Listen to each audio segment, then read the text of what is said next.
आज हम लोग डिस्कस करने वाले हैं डिवीजन एंड डिस्ट्रीब्यूशन।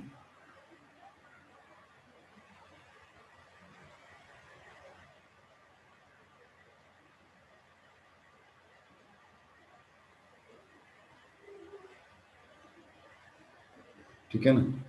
तो पहला हम डिस्कस करेंगे division into groups.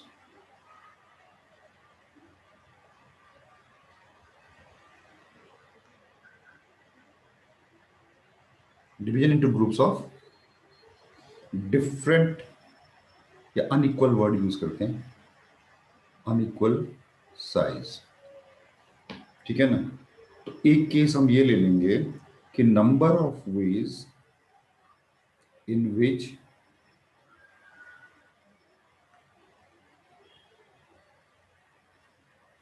m plus n distinct objects, m plus n distinct objects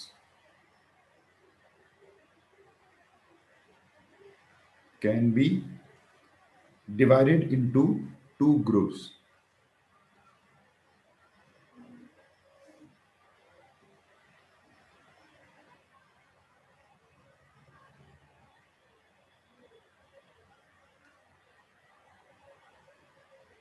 Into two groups containing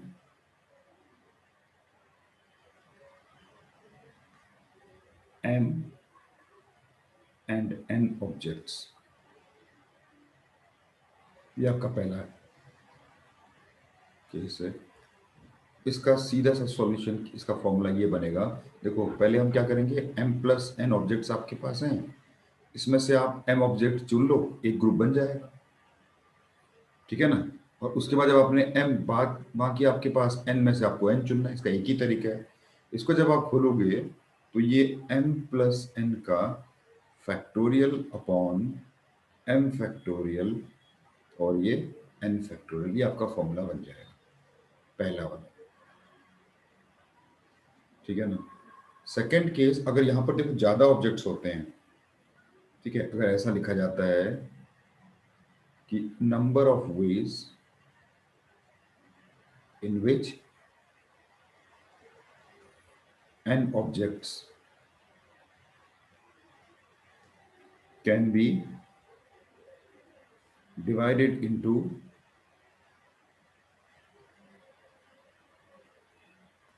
three groups containing A, B, and C objects, where A plus B plus C equal to n। ठीक है ना। अब यहाँ पर क्या होगा, बिल्कुल same चीज हो जाएगी। यहाँ पर इसका जो फॉर्मूला निकल के आएगा आपके पास, वो ये निकल के आएगा, ऊपर टोटल ऑब्जेक्ट्स और यहाँ पर A फैक्टोरियल, B का फैक्टोरियल और ये C का फैक्टोरियल। ठीक है ना। इसका एक्सप्लेनेशन भी बिल्कुल ऊपर वाले जैसा ही है। पहले हम क्या करेंगे, n में से, ठीक है ना, अगर प्रूफ ही बोल दें इसको, अगर मैं n में से पहले ग्रुप के लिए a ऑब्जेक्ट सिलेक्ट कर लूं, फिर मेरे पास n माइनस a ऑब्जेक्ट बचेंगे, उसमें से मैं b ऑब्जेक्ट सिलेक्ट कर लूं। ठीक है ना। और बाकी फिर मेरे पास बचेंगे n minus a minus b। तो n minus a minus b में से फिर मैं आपका थर्ड ग्रुप के लिए c ऑब्जेक्ट सिलेक्ट कर दूं। और वैसे भी ये n minus a minus b c ही होगा। चलिए, अगर इसको मैं एक्सपेंड करता हूं तो ये n factorial by n minus A factorial into A factorial हो जाएगा। ये n माइनस ए फैक्टोरियल इधर हो जाएगा n minus A minus B factorial, इधर b फैक्टोरियल और इधर n minus A minus B factorial upon n minus A minus B minus C factorial और ये c फैक्टोरियल। देखिए, ये n माइनस ए से n माइनस ए कट गया, इस वजह से a कट गया, और ये आपका बन जाएगा, ऊपर बचा n फैक्टोरियल, नीचे बचा a फैक्टोरियल, यहाँ पर b फैक्टोरियल, यहाँ पर c फैक्टोरियल और ये जीरो फैक्टोरियल हो जाएगा। और जीरो फैक्टोरियल आपको पता है 1 होता है, तो सीधे आपका answer n factorial upon a factorial, b factorial, c factorial. देखिए यहाँ पर क्या है, आपको ग्रुप का ना ग्रुप का साइज पता है कि ग्रुप में कितने ऑब्जेक्ट्स हैं, ठीक है ना। अब यहीं पर ही अगर मैं इसी में ही अब डिस्ट्रीब्यूशन करूं, ठीक है ना, तो थर्ड केस अगर मैं करूं कि number of veg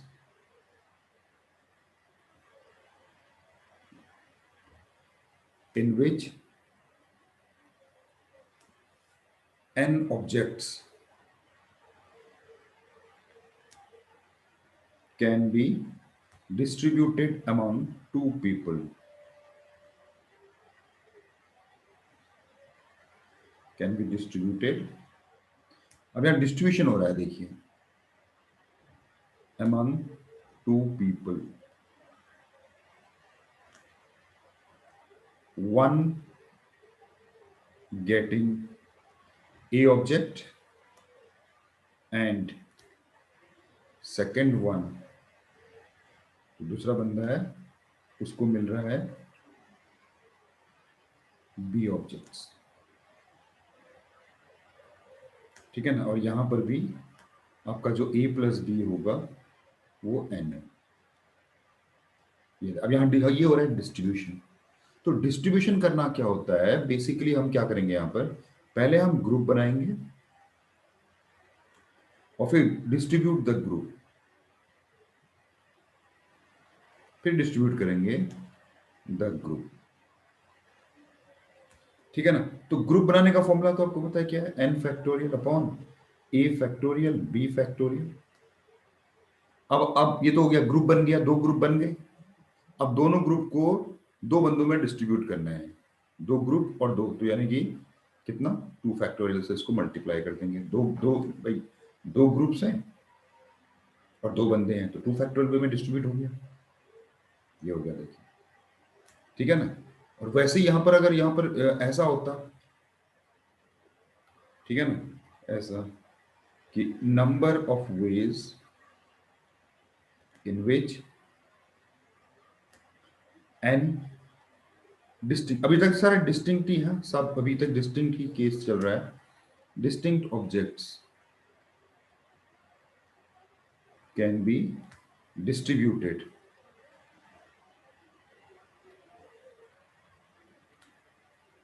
among 3 people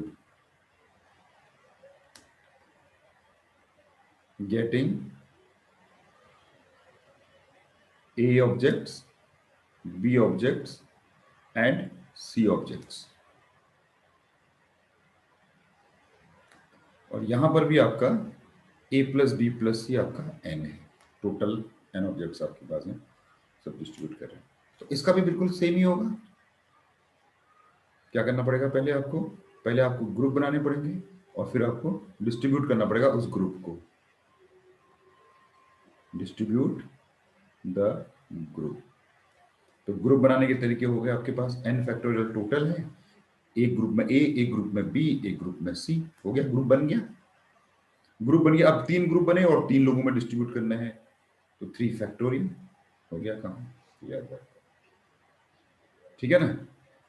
अच्छा, अब यहां पर क्या है, कभी कभी ना दो ग्रुप का साइज आइडेंटिकल अगर होता है तो सिचुएशन थोड़ी सी चेंज हो जाती है, ठीक है ना। सेकेंड ये होगा division into groups of equal size, यहां पर साइज इक्वल हो गए, ठीक है ना। तो इसके भी मैं दो केस ही लेता हूं, चलिए दो केस में हमारा काम बन जाएगा। तो पहला केस में ये लेता हूं, number of ways in which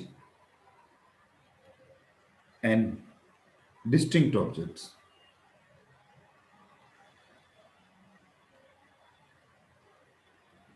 can be distributed,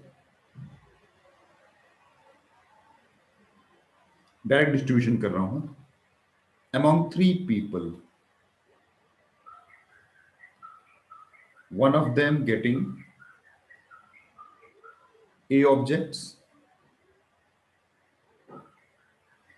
second one getting A objects again, and third one getting B object. इसको अलग ले लेते हैं, यानी कि दो बंदों को सेम नंबर ऑफ ऑब्जेक्ट्स मिल रहे हैं, एक बंदे को डिफरेंट मिल रहे हैं।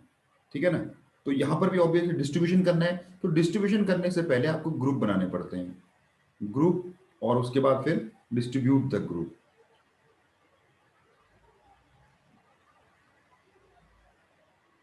ऐसे करना पड़ेगा। अब ग्रुप बनाने के लिए देखो क्या है, ठीक है ना। अब इक्वल साइज के ग्रुप है, यहां थोड़ा सा एक चीज है कि आपका n फैक्टोरियल होगा, a फैक्टोरियल एक बार आया, a फैक्टोरियल एक बार आया, b फैक्टोरियल यहां पर आया। सिर्फ क्योंकि यहाँ दो ग्रुप एक साइज के हैं इसलिए 2 फैक्टोरियल से डिवाइड हो जाएगा बस। अगर तीनों ग्रुप आइडेंटिकल साइज के होते तो 3 फैक्टोरियल से डिवाइड हो जाता। बस इतना ही अंतर है। ये तो बन गया ग्रुप। अब डिस्ट्रीब्यूशन के लिए आप तीन अलग अलग पोटलियां बन गई हैं, आपके ग्रुप बन गया है, तीन अलग अलग पोटली और तीन लोगों में डिस्ट्रीब्यूट करना है, तो ये 3 फैक्टोरियल हो गया। बस इतना ही अंतर है इसमें खाली। कोई ऊपर वाले और इस वाले में सिर्फ ये अंतर है कि अगर आइडेंटिकल ग्रुप साइज है, ठीक है ना, सेम नंबर ऑफ ऑब्जेक्ट्स हैं ग्रुप में, तो बस जितने ग्रुप्स आइडेंटिकल है उतने से डिवाइड कर देना है। बस यही हुआ इसमें, और कुछ नहीं। ठीक है ना। तो दो चार इसमें से हम कुछ क्वेश्चंस करके देखते हैं। देखो किस तरह से, जैसे एक क्वेश्चन ये है, ठीक है ना, नंबर ऑफ वेज इन विच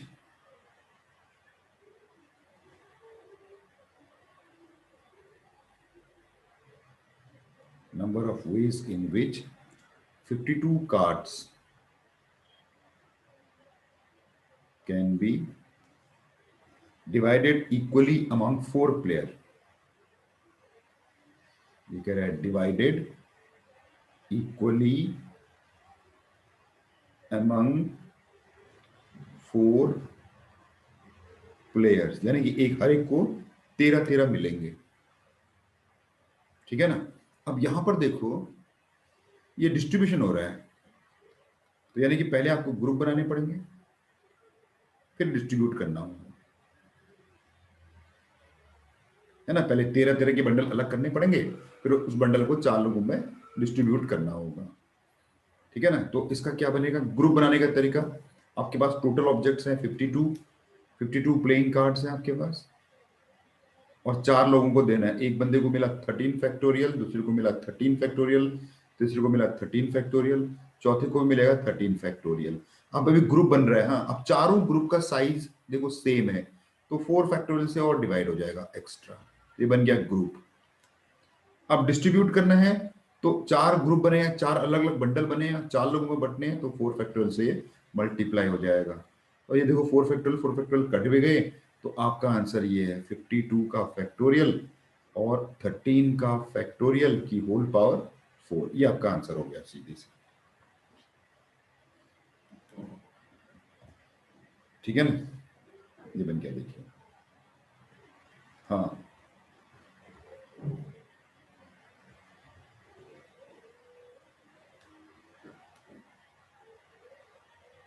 तो देखिए यहाँ ग्रुप भी बना दिया मैंने और ग्रुप का डिस्ट्रीब्यूशन भी हो गया। तो डिस्ट्रीब्यूशन वाले प्रॉब्लम में तो ग्रुप तो बनाना ही पड़ते हैं, उसके बाद ग्रुप को डिस्ट्रीब्यूट करते हैं, ऑब्जेक्ट्स को डिस्ट्रीब्यूट नहीं करते, ग्रुप्स को डिस्ट्रीब्यूट करते हैं, बंडल्स को डिस्ट्रीब्यूट करते हैं।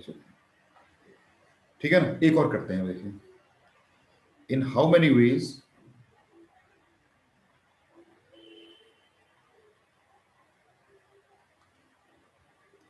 52 कार्ड्स डिस्ट्रीब्यूट करते हैं।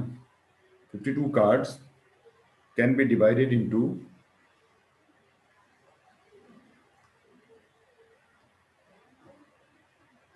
can be divided into 4 sets, 3 of them having 17 cards, 3 of them having 17 cards, and fourth one only 1।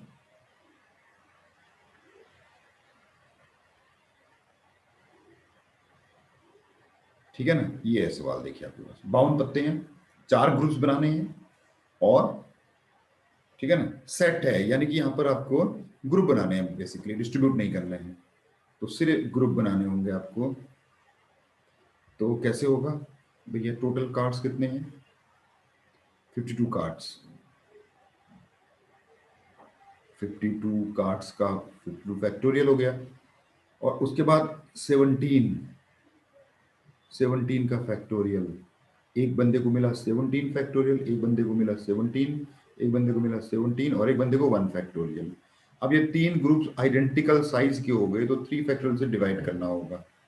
तो आपका यही है, आपका आंसर भी है 52 का फैक्टोरियल, ये 17 फैक्टोरियल का क्यूब हो जाएगा, और यहाँ पर 3 का फैक्टोरियल हो जाएगा ये। ठीक है ना। तो यहाँ तो ग्रुप बनाने, सेट बनाने का मतलब ग्रुप बनाना हुआ, मतलब आपको सेट बना के अलग अलग करने हैं। तो ये ठीक है ना, इस तरह से इसमें क्वेश्चन होते हैं। अच्छा, देखो यहां पर क्या था, आपको ऑब्जेक्ट्स का नंबर पता था, ऑब्जेक्ट्स कैसे हैं डिस्टिंक्ट ये भी पता था, कितने ग्रुप बनाने हैं ये भी पता था, और हर ग्रुप में कितने कितने ऑब्जेक्ट्स रहेंगे ये भी पता था। अब एक केस और होता है, देखिए इसमें है in how many ways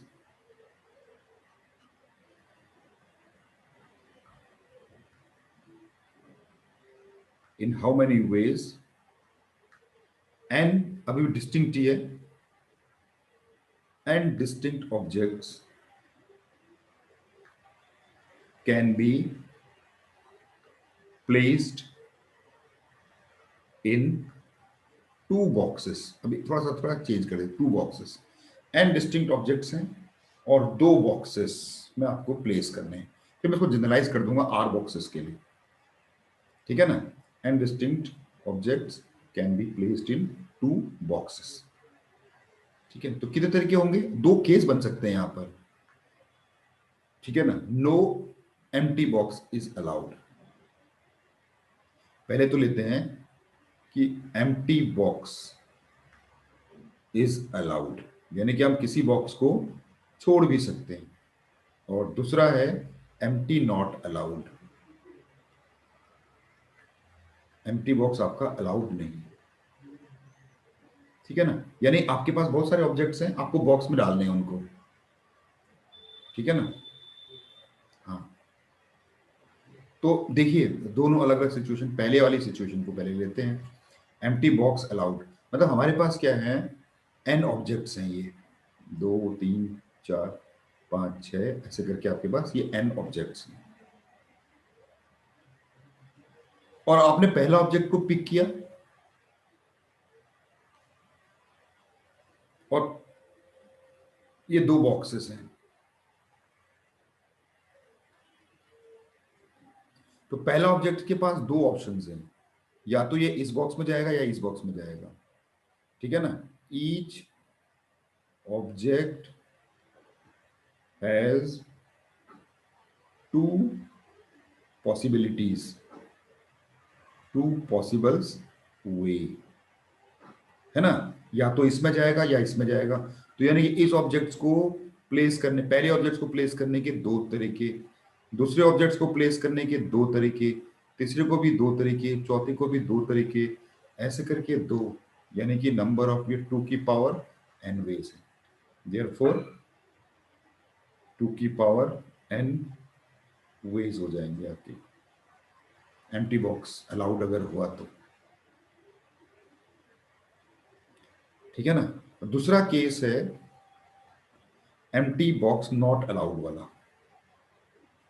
empty box not allowed का मतलब है भैया कि कोई बॉक्स खाली नहीं होना चाहिए। देखिए जब आप ये ऊपर वाला प्रोसेस कर रहे थे, तो एक सिचुएशन ऐसा हो सकता है जब ये वाला बॉक्स खाली रहे, सारे के सारे इजी में चले गए, एक हो सकता है कि सारे सारे इसी में चले गए, तो 2 केसेस, तो ये हो जाएगा 2n-2 वेज, सेकंड वाले का ये हो जाएगा 2 केसेस वेयर,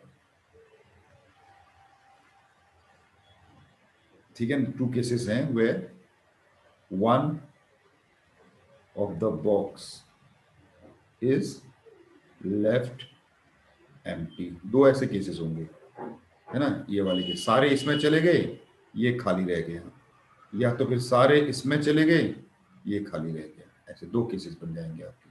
तो वो 2 केसेस को आपको यहां से हटाना है, तो 2n-2 वेज हो गए, ठीक है ना। अब यहीं पर ही आपके पास अगर मैं इसको जनरलाइज कर दूं 2 बॉक्सेस की जगह पर, ठीक है ना, सेकंड इसका सेकंड जो है fourth case, in how many ways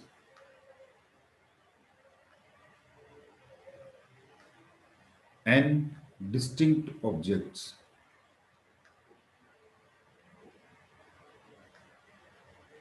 can be placed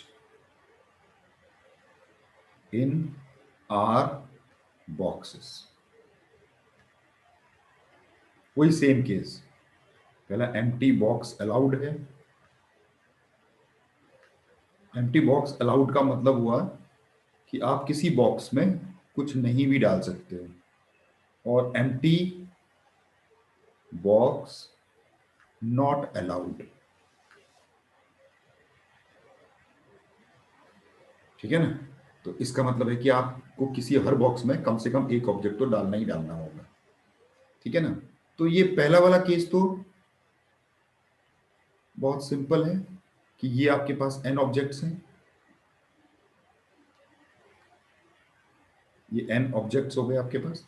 इस बार मैं आपके ऑब्जेक्ट्स को सर्कल ऐसे दिखा रहा हूं, ये n ऑब्जेक्ट्स हैं और आपके पास r बॉक्सेस हैं।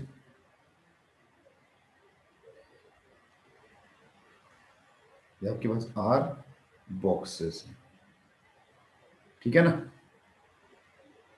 अब हर एक ऑब्जेक्ट के पास r r ऑप्शंस हैं।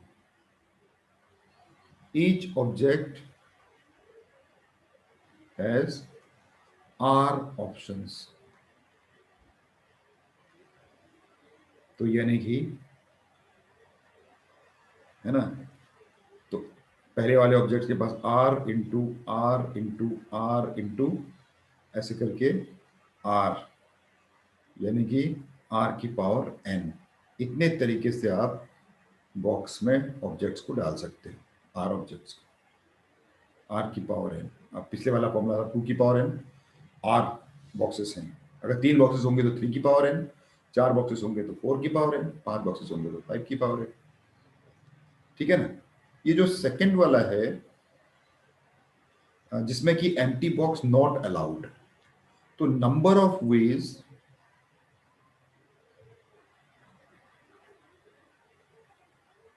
when no boxes left empty, ये वाला जो केस है, इसका मैं प्रूफ इंक्लूजन एक्सक्लूजन जब पढ़ाऊंगा ना तब कराऊंगा, अभी खाली इसका फॉर्मूला लिखते हैं,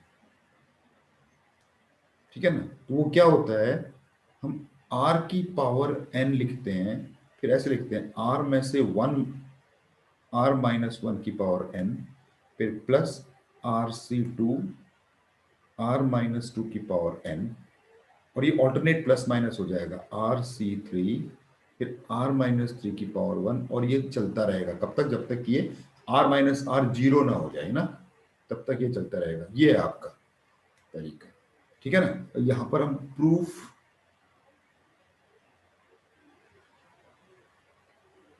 ठीक है ना, प्रूफ कहां डिस्कस करेंगे हम लोग, proof will be discussed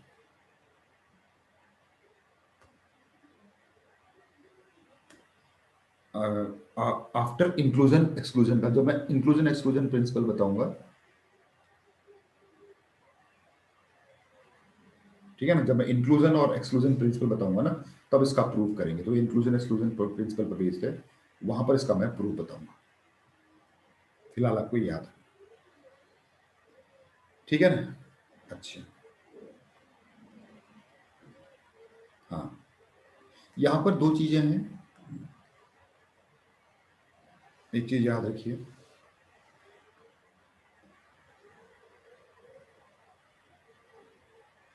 if a and b are two sets, number of elements in A suppose करो n है, और number of elements in B मान लो m है, ठीक है ना। तो ऐसे करके दो सेट्स हैं आपके पास, इस तरफ a है, इस तरफ आपके पास ये b है, ठीक है ना, इसमें बहुत सारे एलिमेंट्स हैं 1 2 3 से लेकर n तक, और इसमें बहुत सारे एलिमेंट्स हैं 1 2 3, ठीक है, तो 1 डैश 2 डैश 3 डैश से लेकर m तक ऐसे एलिमेंट्स हैं। तो ठीक है ना, तो सबसे पहले number of functions, number of functions from A to B, कितने फंक्शंस बन सकते हैं। देखो, फंक्शन बनाने का मतलब क्या है कि सारे एलिमेंट्स इन पे जाने चाहिए, तो हम क्या करते हैं, इनको ऑब्जेक्ट्स की तरह ट्रीट कर लेते हैं। इस साइड वाले को, डोमेन वाले को ऑब्जेक्ट की तरह ट्रीट कर लेते हैं, और को डोमेन वाले को बॉक्सेस की तरह ट्रीट कर लेते हैं। तो हम ये हर एक ऑब्जेक्ट्स को इन बॉक्सेस में भर रहे हैं, एक ऑब्जेक्ट्स को ऐसे बॉक्सेस में भर रहे हैं, और कोई बॉक्स एम्प्टी भी रह सकता है लेकिन कोई ऑब्जेक्ट खाली नहीं छूटना चाहिए। बिल्कुल फंक्शन की डेफिनेशन तो ये हो गया ना, ऑब्जेक्ट्स को बॉक्सेस में, तो ये बॉक्सेस हो गए, ये तो ये हो गया n की पावर n, ये हो गया नंबर ऑफ फंक्शंस का फॉर्मूला, ये हो गया। ठीक है ना, दूसरा, number of 1 to 1 functions, 1 to 1 function, number of 1 to 1 function, इसकी कंडीशन ये होगी कि आपका जो n है ना, 1 to 1 का मतलब होता है एक एलिमेंट एक ही को जाएगा, बस एक बॉक्स में एक ही है, एक बॉक्स में एक element. Number of 1 to 1 function मतलब है 1 ऑब्जेक्ट 1 बॉक्स। तो इसका मतलब ये है कि आपका जो n होगा ना, वो m से छोटा होना चाहिए, हाँ, क्योंकि अगर n ज्यादा हो गया तो, और एक में अगर एक ही को जाना है तो कुछ छूट जाएंगे यहाँ पर। ठीक है ना, तो 1 to 1 फंक्शंस के लिए ये कंडीशन नेसेसरी है। तो 1 to 1 फंक्शंस के लिए क्या, एक में एक जाना है, ठीक है ना, बॉक्सेस ज्यादा हैं, तो इसका क्या होगा, हम पहले क्या करेंगे, m बॉक्सेस में से n बॉक्सेस को चुन लेंगे, m बॉक्सेस में से आप n बॉक्सेस को चुन लोगे, और फिर उन n बॉक्सेस में डाल दोगे n फैक्टोरियल, ये नंबर ऑफ 1 to 1 फंक्शन होगा। ठीक है ना, तीसरा केस आता है number of onto functions. Number of onto functions का मतलब हुआ भाई कि कोई भी बॉक्स खाली नहीं रहना चाहिए। ठीक है ना, कोई भी बॉक्स खाली नहीं रहना चाहिए आपका। तो इस केस में, ठीक है ना, इसमें भी कुछ कंडीशन होगी ऑन टू फंक्शंस की। यहां पर आपका n आपका m बॉक्सेस से ज्यादा होना चाहिए, इक्वल टू भी चलेगा, कम नहीं हो सकते, नहीं तो अदरवाइज कोई बॉक्स खाली रह जाएगा, बॉक्स खाली नहीं बचना चाहिए यहाँ पर। ठीक है ना, तो ये हो गया नो एम्प्टी बॉक्स अलाउड वाला केस, जो ऊपर पढ़ाया ना हमने, वो आ गया। उसका फॉर्मूला क्या था, बॉक्सेस m की पावर n माइनस m में से एक, m-1 की power n plus mc2 m-2 की पावर n, और फिर ऐसे चलता चला जाएगा ये, mc3 m-3 की power n and so on, जब तक ये जीरो ना हो जाए तब तक चलता रहेगा आगे। तो ये कुछ इसमें, ठीक है ना, एक रिलेटेड टॉपिक हो गया। ठीक है ना, सिंपल, इसमें क्वेश्चन ज्यादा कॉम्प्लिकेटेड नहीं होता। जैसे एक क्वेश्चन ये है कि in how many ways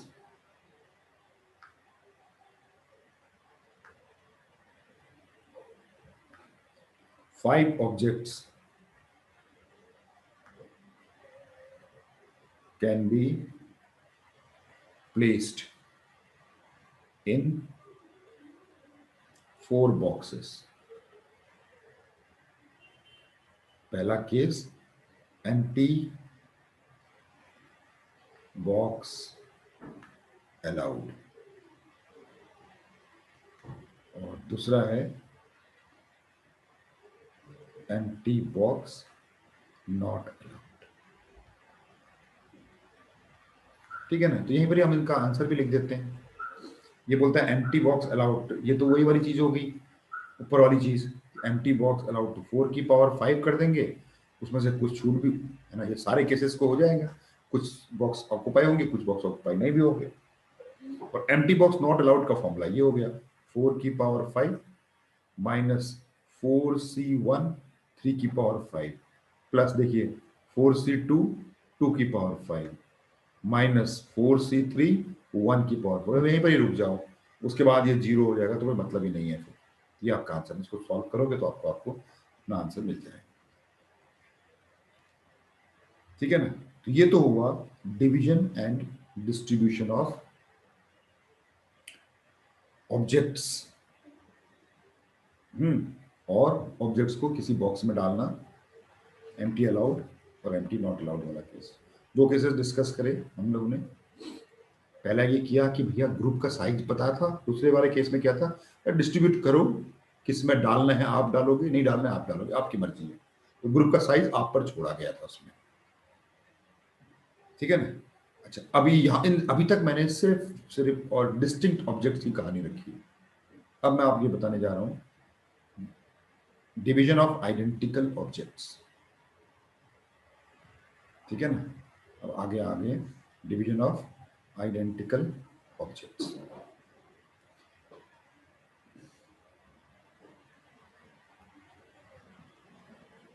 division and distribution of identical objects।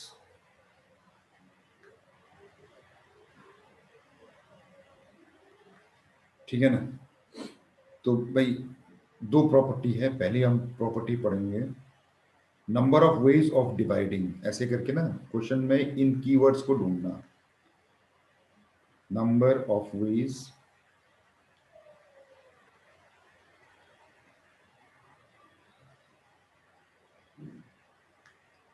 In which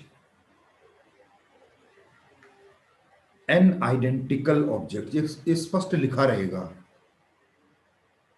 identical objects. जब ऑब्जेक्ट्स आइडेंटिकल होते हैं ना तो डिवीजन और डिस्ट्रीब्यूशन में भी कोई अंतर नहीं रहता, दोनों का डिवीजन और डिस्ट्रीब्यूशन एक ही चीज हो जाती है फिर उसमें, क्योंकि आइडेंटिकल ऑब्जेक्ट्स का आपको हमने पीछे पढ़ा था ना कि एन आइडेंटिकल ऑब्जेक्ट्स में से आर आइडेंटिकल ऑब्जेक्ट्स को चुनने का भी एक ही तरीका है, अरेंज करने का भी एक ही तरीका है। ठीक है ना। तो डिवीजन के लिए ग्रुप चुनूंगा और डिस्ट्रीब्यूशन के लिए अरेंज करूंगा, तो एक ही तरीका होगा, तो कोई फर्क नहीं पड़ता उसमें। तो number of ways in which N identical objects can B, हाँ, number of inanimate objects can be divided among r people। ठीक है ना। हाँ, n identical objects can be divided, ये हमारा टॉपिक है बेसिकली। अब यहां पर भी दो केसेस होते हैं। पहला केस वो एम्प्टी अलाउड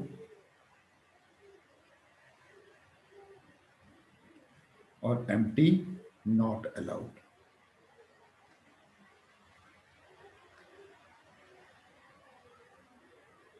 ठीक है ना। एम्प्टी अलाउड का मतलब है कि किसी बंदे को आप जीरो भी दे सकते हो, नहीं भी दे सकते हो। और एम्प्टी नॉट अलाउड का मतलब है कि आपको हर बंदे को कुछ ना कुछ तो देना ही है, कम से कम एक ऑब्जेक्ट तो देना ही देना है ऑब्जेक्ट्स को। ठीक है ना। तो देखो इसका डिराइव करते हैं पहले, कैसे आता है। हम क्या करेंगे, arrange N objects in a रो। आप इन एन ऑब्जेक्ट्स को ऐसे एक रो में रख दोगे। ठीक है ना, एक रो में रख दोगे, एक ही तरीका है, आइडेंटिकल ऑब्जेक्ट्स है तो अरेंज करने का कोई तरीका ही नहीं, एक ही तरीका है ना। दो ऑब्जेक्ट्स को इंटरचेंज कर दोगे कोई फर्क नहीं पड़ेगा, तो एक ही तरीका गिना जाएगा। तो एन ऑब्जेक्ट्स को आपने एक लाइन पर रख दिया। ठीक है ना। अब देखो, नंबर ऑफ ऑब्जेक्ट्स n है, नंबर ऑफ ग्रुप्स, सपोज करो आपको r ग्रुप्स रिक्वायर्ड, 1 मिनट के लिए आपको 2 ग्रुप लगाने हैं सपोज करो। तो अगर इसके बीच में एक ऐसे में पार्टीशन लगा दूं, बन गए 2 ग्रुप।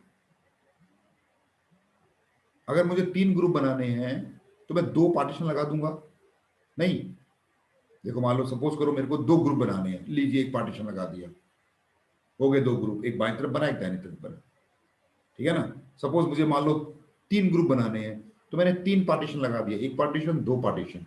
नहीं, अगर 3 ग्रुप बनाने हैं तो 2 पार्टीशन लगाने पड़ेंगे। तो जितने ग्रुप आपको चाहिए उससे एक कम पार्टीशन आपको लगता है। एक ग्रुप ये बना, एक ग्रुप ये बना, एक ग्रुप है, 3 ग्रुप बन गए। सही कि नहीं। तो यानी कि जितने आपको ग्रुप्स चाहिए उससे एक कम आप पार्टीशन लगा दो, तो पार्टीशन मेथड। तो किया, उसके बाद नंबर ऑफ ग्रुप्स रिक्वायर्ड, आपको आर ग्रुप्स चाहिए, तो भैया आर ग्रुप्स है, तो therefore number of partitions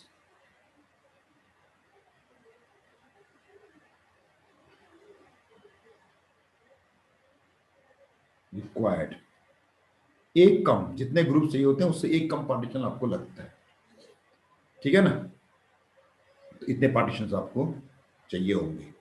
अच्छा, अब देखिए, अब अगर मान लो आपको एम्प्टी अलाउड है, ठीक है ना, अगर आपको एम्प्टी अलाउड है, या पहले मैं एक काम करता हूं, एम्प्टी नॉट अलाउड वाला पहले करता हूं। हाँ, ये बी वाला पहले करता हूं, क्योंकि एम्प्टी अगर आपको अलाउड नहीं है तो आप 2 पार्टीशन को ऐसे नहीं रख सकते। 3 ग्रुप बने, एक ग्रुप में ये 4 ऑब्जेक्ट्स आ गए, 1 2 3 5 ऑब्जेक्ट्स आ गए, एक ग्रुप में 1 2 3 4 ये 5 ऑब्जेक्ट्स आ गए, एक ग्रुप बीच में एम्प्टी रह गया। आप पार्टीशन यहां भी नहीं लगा सकते, आप पार्टीशन यहां भी नहीं लगा सकते। तो बाएं वाला ग्रुप तो फुल है, दाहिने वाला ग्रुप में 0 ऑब्जेक्ट्स आ गए, तो पार्टीशन आप यहां नहीं लगा सकते। तो केस मैं ये ले रहा हूं, पहला केस,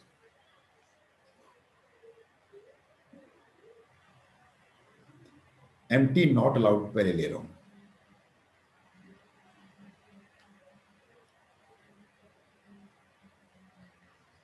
ठीक है ना।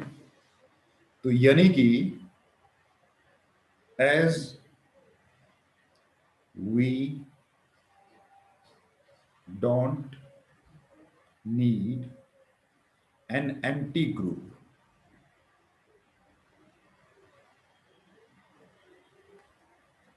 ठीक है ना, we can not put more than one partition.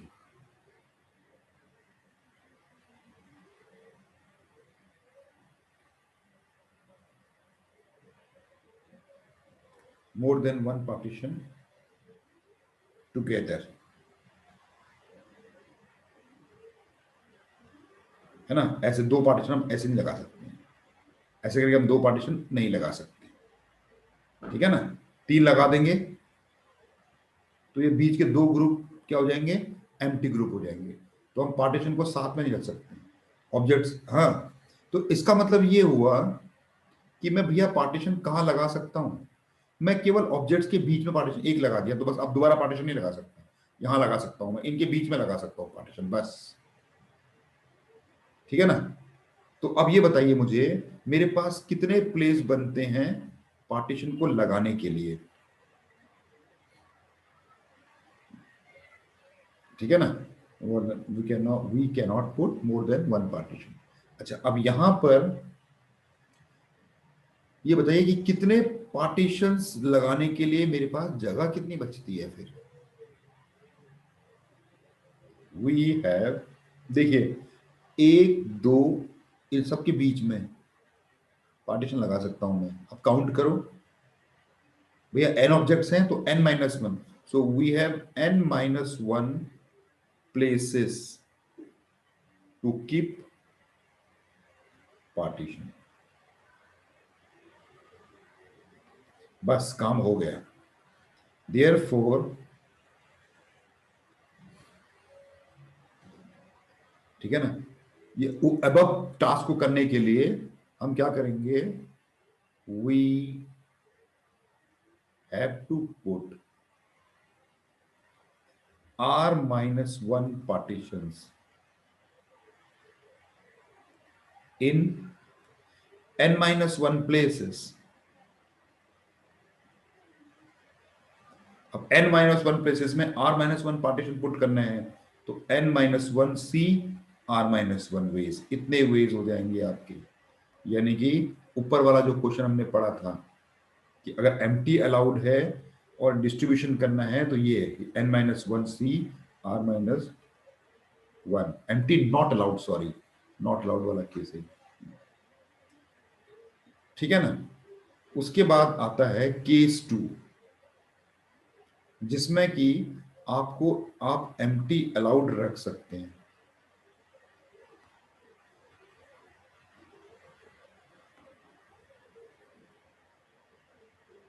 Empty allowed रख सकते हैं, ठीक है ना। सेम तरीका किया मैंने, सेम तरीका किया बिल्कुल। Arrange the n objects in a row, आपने एक रो में इनको अरेंज कर दिया, n ऑब्जेक्ट्स को अरेंज कर दिया आपने, एक दो तीन जितने भी हैं आपने n ऑब्जेक्ट्स ऐसे अरेंज कर दिए, ठीक है ना। ये बीच में मैं ये दिखाता नहीं हूँ, ये थोड़ा कंफ्यूज करेगा। ये n ऑब्जेक्ट्स हैं, ये आपको n ऑब्जेक्ट्स हो गए। अब नंबर ऑफ ग्रुप्स कितने चाहिए आपको,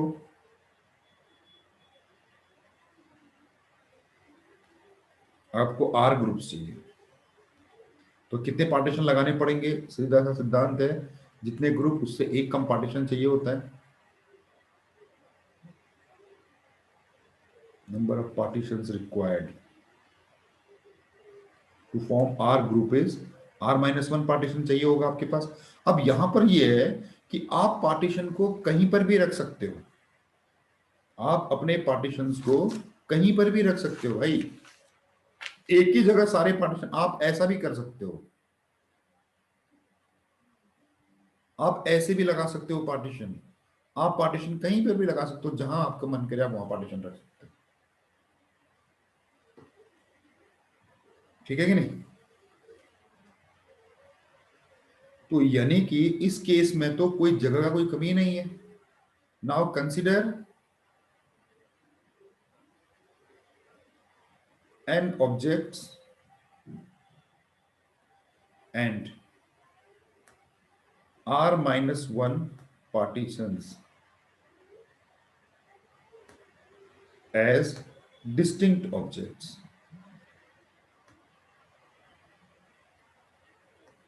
and select r minus 1 objects from it।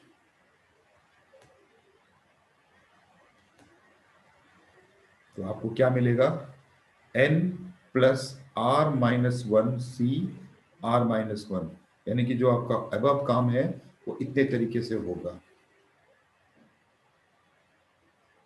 ठीक है ना। तो दो नोट लिखने की चीज है आपके पास, n objects can be distributed among r people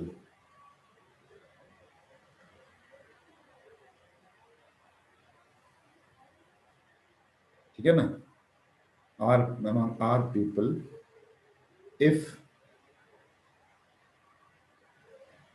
objects are identical and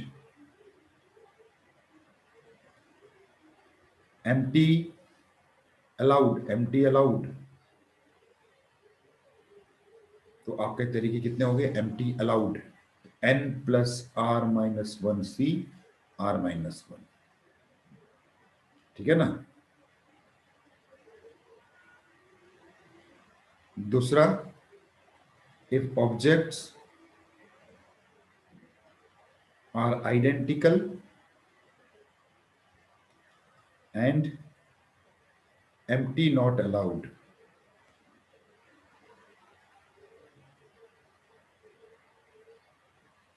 इसके तरीके हो गए n-1 C r-1।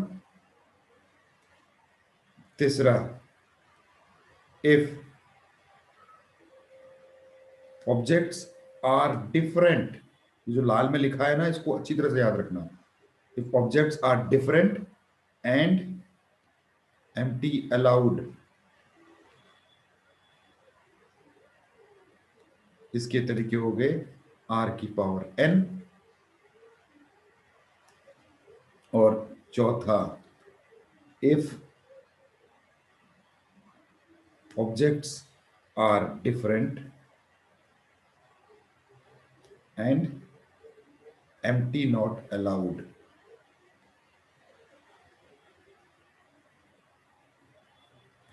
इसका फॉर्मूला था r⁴n -rc1 r-1n plus rc2 r-2n and so on, जब तक ये r-r के खत्म ना हो जाए। ये चार केसेस देखो स्पष्ट मैंने आपके सामने लिख दिए, ये चार फॉर्मूले हो गए। अब इस क्वेश्चन के हिसाब से इन चारों में से कोई एक फॉर्मूला लगेगा एज पर द क्वेश्चन,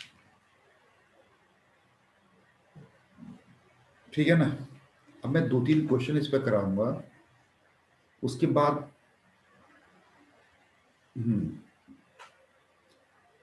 फिर इसमें कुछ लिमिटेशंस हैं, वो लिमिटेशंस भी आपको आएंगे। देखो पहले तो कुछ क्वेश्चन देखिए आप हैं। हाँ देखो सिंपल सा क्वेश्चन है, इन हाउ मेनी वेज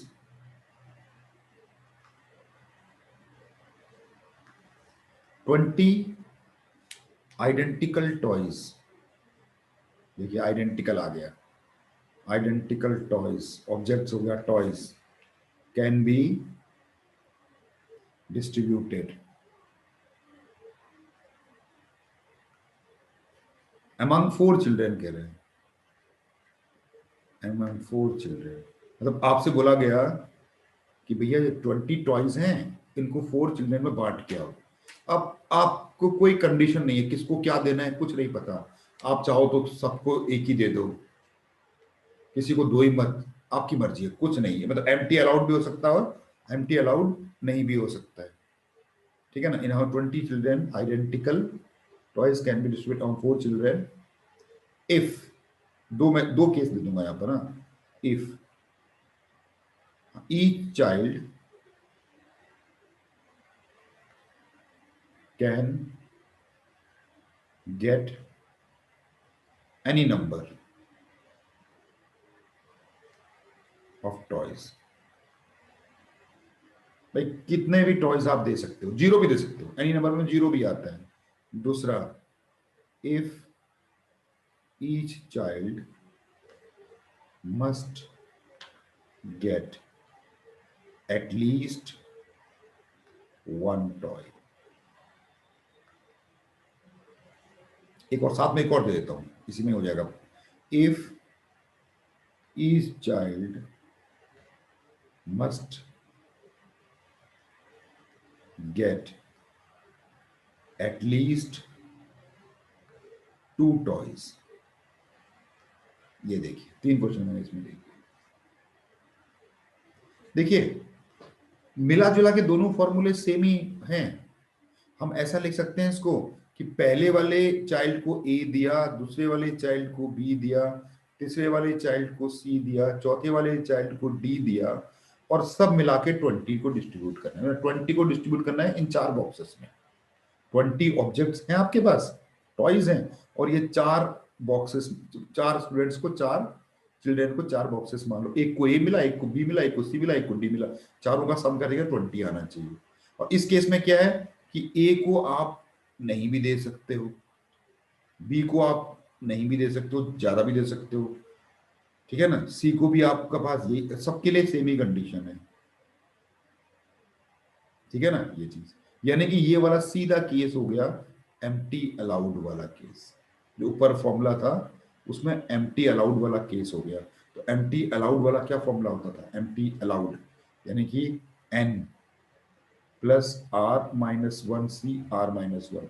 यहाँ पर एन है 20 टोटल ऑब्जेक्ट्स, बॉक्सेस हैं 4 4 minus one C 4 minus one, यानी कि 23C3। ये आपका आंसर आ गया, पहले वाले का आंसर ये हो गया।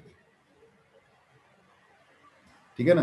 दूसरे वाले में क्या है देखो, कि ये बोल रहा है A plus B plus C plus D को आपको 20 डिस्ट्रीब्यूट करना है, लेकिन ए को कम से कम 1 देना चाहिए, बी को भी कम से कम 1, सी को भी कम से कम 1, डी को भी कम से कम 1 देना चाहिए। ठीक है ना। यानी कि ये केस हो गया आपका कि हर बच्चे को एटलीस्ट 1 मिलेगा। Empty not allowed, empty not allowed वाला केस बन गया। मतलब direct formula n minus one C r minus one, यानी कि 19C3 इसका आंसर आएगा। और इसको मैं ऐसे भी कर सकता हूं, देखो क्या करते हैं, ए को उसकी मिनिमम रिक्वायरमेंट दे देते हैं, बी को उसकी मिनिमम रिक्वायरमेंट दे देते हैं, सी को भी मिनिमम रिक्वायरमेंट दे देते हैं, डी को भी मिनिमम रिक्वायरमेंट दे देते हैं। तो यानी बच्चे आप 16। अब जो ये ए डैश और ये जो बी डैश, ये जो सी डैश, ये डी डैश बचा है ना, इनको 0 देने से भी चलेगा, क्योंकि इनकी मिनिमम रिक्वायरमेंट पूरी कर चुके हो आप। अब ये बन गया एम्प्टी अलाउड वाला केस। एक एक देखिए, उसके बाद एम्प्टी अलाउड वाला केस बन गया, यानी कि n plus r minus one C r minus one, देखो 19C3 आ गया। देखो, यानी आप एक केस को दूसरे केस में कन्वर्ट कर सकते हो। ठीक है ना। तीसरा केस क्या कह रहा है, यही है, डिस्ट्रीब्यूट करना है 4 लोगों को 20, और कंडीशन ये दे रही कि भैया ए हो चाहे बी हो चाहे सी हो चाहे डी हो, सबको कम से कम 2 टॉयज देने हैं। तो हम क्या करते हैं, इनको 2 टॉयज पहले दे ही देते हैं सबको। तो 2 सबको 8 चले गए, तो बचे 12। अब ये एम्प्टी अलाउड वाला केस बन गया। इसके बाद बना ये एम्प्टी अलाउड वाला केस। अब भाई 2 टॉयज क्योंकि आइडेंटिकल है, तो ना कोई सिलेक्शन का झाड़ ना कोई अरेंजमेंट का झाड़, तो एम्प्टी अलाउड वाला केस जो फॉर्मूला बनता है वो लगा दिया। तो 12 plus 4R minus one C r minus one, तो 15C3 आपका आंसर आ जाएगा। ठीक है ना। अच्छा, अब यहां पर देखो क्या है कि देखो अपर लिमिट कुछ भी नहीं है, अपर लिमिट का कोई मतलब नहीं है। यहाँ पर देखो मिनिमम A1 से बड़ा अपर लिमिट में कोई मतलब कंडीशन नहीं है। कभी कभी क्या होता है ना, अपर लिमिट में भी कंडीशन होती है, उस केस में ये मेथड फेल हो जाता है। ठीक है ना।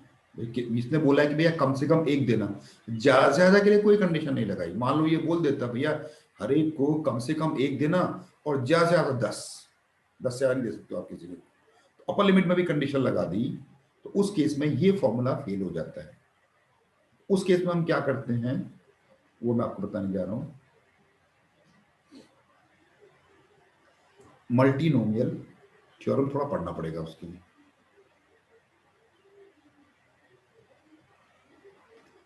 मल्टीनोमियल थ्योरम, ठीक है ना। सपोज आपके पास एक्सप्रेशन है कि x plus y plus z equal to, suppose करो 10 आना चाहिए। मान लो कोई ऐसा डिस्ट्रीब्यूशन है कि एक को आपने x दिया, एक को आपने y दिया, एक को आपने z दिया, तीनों मिला के 10 सपोज करो आ रहा है, 10 ऑब्जेक्ट्स हैं आपके पास। ठीक है ना। यानी इसको मैं ऐसे बोल सकता हूं कि 10 ऑब्जेक्ट्स टू बी डिस्ट्रीब्यूटेड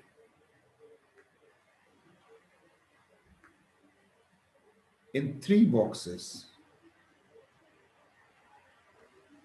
है ना, 3 boxes, 10 objects to be distributed in 3 boxes। अच्छा, अब कंडीशन ये लगा दिया उसने कि भैया अगर ये बोलता है तो कोई दिक्कत ही नहीं थी, और उसने अपर लिमिट लगा दी कि भैया 5 से ज्यादा नहीं हो सकते किसी में। प्रॉब्लम यहां शुरू होगी। x 0 से 5, y भी आपका 0 से 5, और z भी आपका 0 से 5, ये लगा दी कंडीशन, अपर लिमिट भी लगा दी, लोअर लिमिट भी लगा दी। ऐसे सिचुएशन पे ये मल्टीनोमियल काम करेगा आपका, when there is upper limit.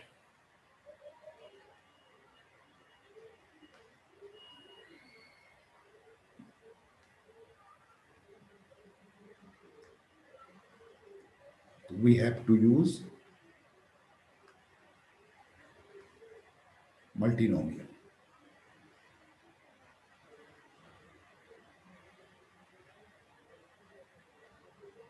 ठीक है ना, बाइनोमियल थ्योरम होता है वैसे एक मल्टीनोमियल थ्योरम भी होता है, तो बहुत डिटेल की जरूरत नहीं, बस उसका जो जितनी जरूरत है हम उतना भी पढ़ रहे हैं, ठीक है ना।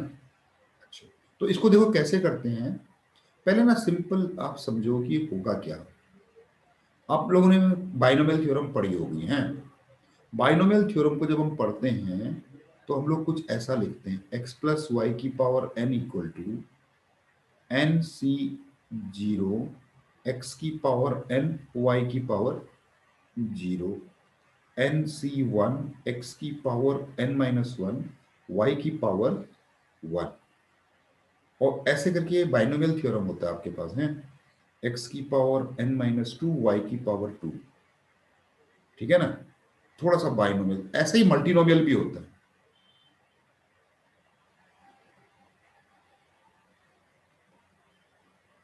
देखो इसमें और आगे भी होते हैं बहुत सारे टर्म, बस ज्यादा टर्म लिख नहीं रहा हूं मैं। देखो यहां पर क्या हो रहा है ना, हम ये जो पावर है ना इन दोनों बॉक्सेस में डिस्ट्रीब्यूट कर रहे हैं। इसको मैं रिलेट करूंगा, ऐसा लग रहा है कि द पावर एन, जो जो पावर है ना बाइनोमियल की, जो power n is distributed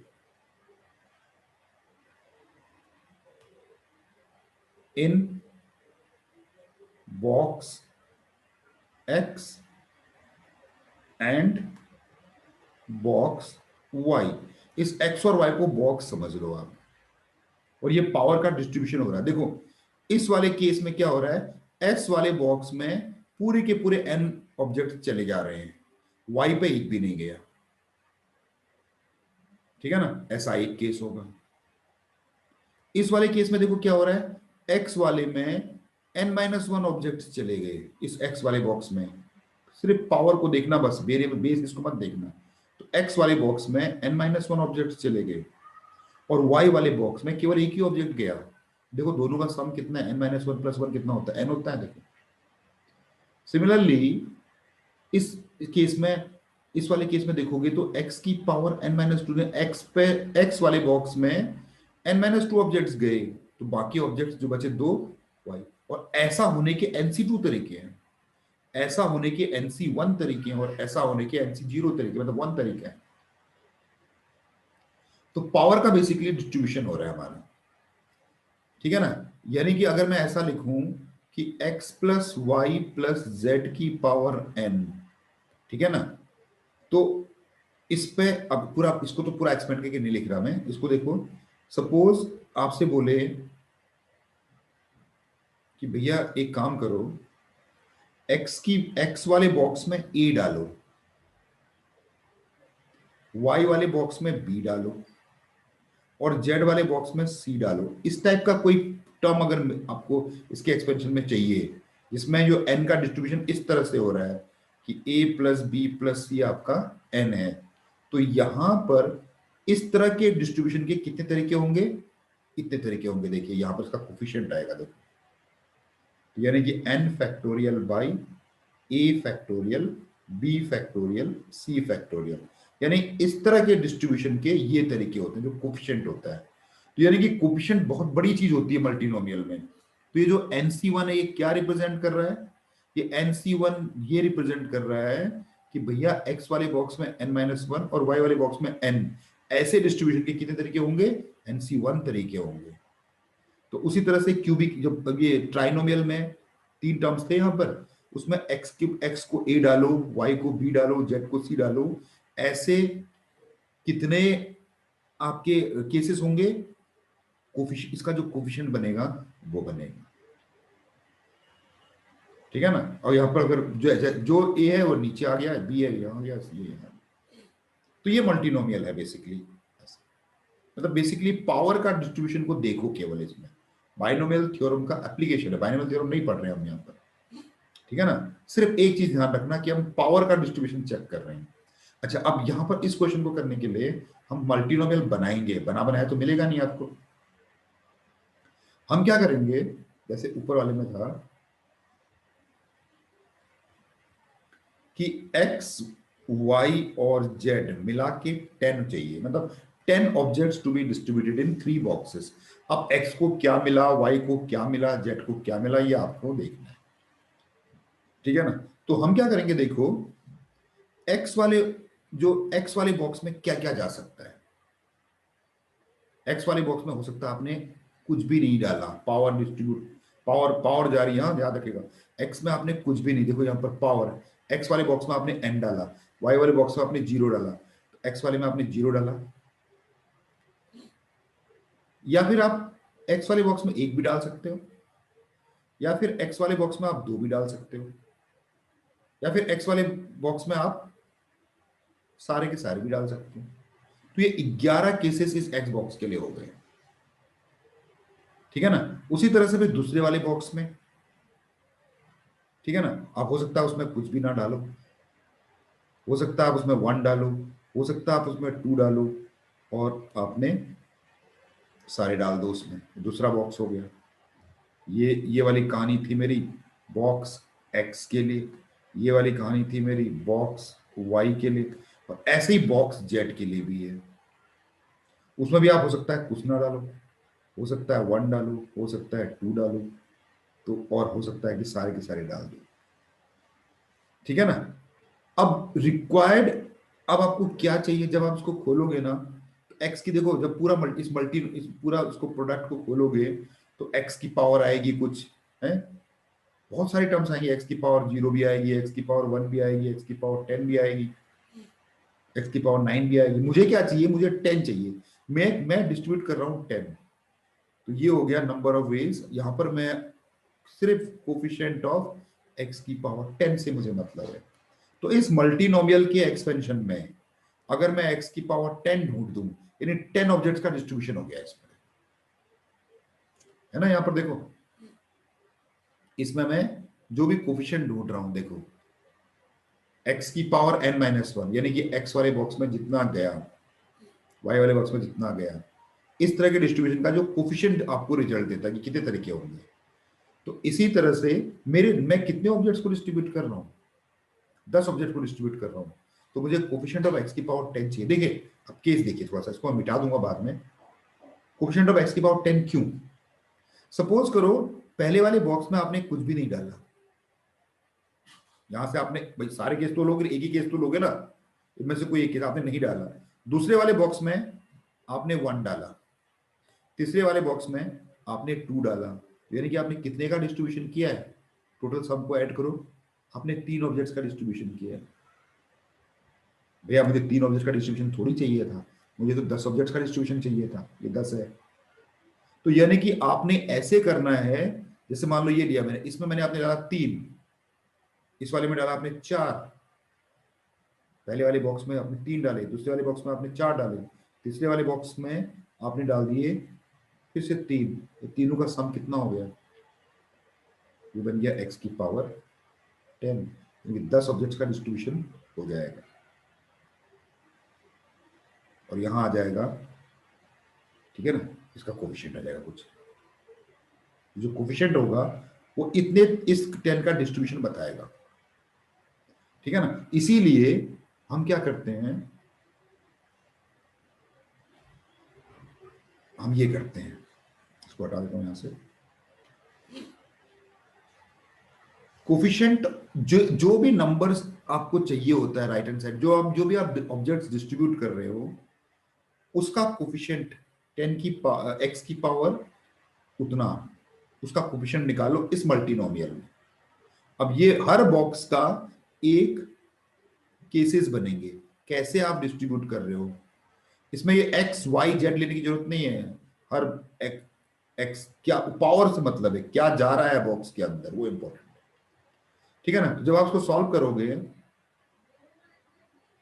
coefficient of, कोई कंडीशन नहीं है हाँ यहां पर अभी, x y z greater than zero, ये कंडीशन ले रहा हूं मैं, खाली अपर लिमिट नहीं लगा रहा हूं मैं, तो कोफिशिएंट ऑफ x की पावर 10, तो ये इसको मैं ऐसे लिख सकता हूँ क्या, 1 + x + x² टिल x की पावर 10। तीनों कंडीशन सेम है तो क्यूब लगा देता हूँ। देखिए मल्टीनोमियल बन गया। अब किसी भी मल्टीनोमियल को सॉल्व करने के लिए अगर वो बाइनोमियल में कन्वर्ट हो सकता हो, उससे अच्छा मेथड कोई नहीं है। तो देखो ये जीपी है, देखो जीपी को अगर मैं सॉल्व करूं, a1 a common ratio x 11/1 - x3, तो ये हो गया कोफिशिएंट ऑफ x की पावर 10 इन, ये हो गया आपका दो बाइनोमियल बन के, देखो ये दो बाइनोमियल बन गए आपको। इन दोनों बाइनोमियल को मल्टीप्लाई करके आपको x की पावर 10 का कोफिशिएंट आपको आंसर मिल जाएगा। इसको एक्सपेंड करो, ये तो आसानी से एक्सपेंड हो जाएगा। तो देखो भैया ये x की पावर 11 है, मुझे 10 चाहिए। जब आप इसको एक्सपेंड करोगे तो x की बड़ी पावर को तो हम निग्लेक्ट कर देंगे, तो यहां से केवल 1 मिला आपको, है ना। जब एक्सपेंड करोगे तो a³ - b³, अरे 33 की जरूरत ही नहीं है, यहाँ तो 10 ही चाहिए। -3 x की पावर 11 और +3 x की पावर 22, ये लीजिए भैया, मुझे कुछ x यहां से मिलेंगे, कुछ x यहां से मिलेंगे। भाई x में तो यहां से मिलेगा, यहां से मिलेगा, तीनों जगह से लेने पड़ेंगे। अब उसको मैंने सिंप्लीफाई करके दो में कन्वर्ट कर दिया। अब देखो x की पावर 33 तो यही दे रहे हैं, तो बाकी तो यहां से तो फिर 10 कैसे आएगा, तो ये टर्म्स मैं इग्नोर कर दूंगा। तो यहां पर आएगा कोफिशिएंट ऑफ x की पावर 10 इन 1 इंटू 1 - x की पावर -3। इसका जो कोफिशिएंट निकालते हैं उसका एक फॉर्मूला मैं आपको बताता हूं। तो कोफिशिएंट ऑफ x की पावर 10 इन 1 - x की पावर -3 इज, बहुत सिंपल है, ये 10 और 3 को ऐड कर दो, 10 + 3 -1c, और ऊपर यहाँ 10 लिख दो ऐसे, तो 13 - 1 12c10 और 12c2 जो लिख दो, आपका आंसर आ जाएगा। ठीक है ना। देखिए अब अगर देखो इस वाले को अगर इस कॉम्बिनेशन ना भी करते आप, तो देखो डायरेक्ट आंसर करते, तो देखो ये एम्प्टी अलाउड वाला केस है ना, XYZ एम्प्टी अलाउड वाला केस है, देखो ये तो 10 + 3 - 1 C3 - 1, देखो आ गया 12C। लेकिन अपर लिमिट अगर लगी हो तो देखो इसकी जरूरत पड़ जाएगी आपको, ठीक है ना। अच्छा एक चीज मैं और आपको लिख लो, देखिए 1 - x की पावर -n, जब हम इसको एक्सपेंड करते हैं ना तो ये ऐसे लिखते हैं, देखिए 1 + nx + n into n+1 by 2 factorial x² plus n into n+1 n+2 by 3 factorial x³ and so on। तो यहां से देखिए, अगर आपको कोफिशिएंट ऑफ x की पावर, इसमें x की पावर सपोज करो आपको 2 चाहिए, x की पावर मान लो 2 चाहिए आपको, तो आप देख सकते हो क्या आ रहा है, देखो यहां पर ये x की पावर 2 है, तो जो आपको x का स्क्वायर चाहिए तो नीचे तो फैक्टोरियल चाहिए उसका 2 फैक्टोरियल, और ऊपर ये जो n है ना, देखो n का साइन का कोई साइन हटा दो, तो n n+1, 2 से एक कम, देखो नीचे 2 है तो ऊपर 1, 3 है तो नीचे 2 तक, ये आ गया देखो, तो n n+1/2, n n+1/2, ठीक है ना ऐसे। तो इसको मैं क्या लिख सकता हूं पता है, n+1 है मेरे पास, n है मेरे पास, n-1 के फैक्टोरियल से मल्टीप्लाई ऊपर नीचे कर दूं अगर, पता है क्या बन जाएगा, ये बन जाएगा n+1 का फैक्टोरियल अपॉन 2 फैक्टोरियल n-1 का फैक्टोरियल, तो इसको लिख सकता हूं मैं n+1c2, ये लिख सकता हूं। तो देख लो ये क्या किया, n और टू को ऐड किया, -1 किया और नीचे इस 2 को लिख दिया डायरेक्ट ही। तो अगर मैं डायरेक्ट इसको जनरलाइज करूं,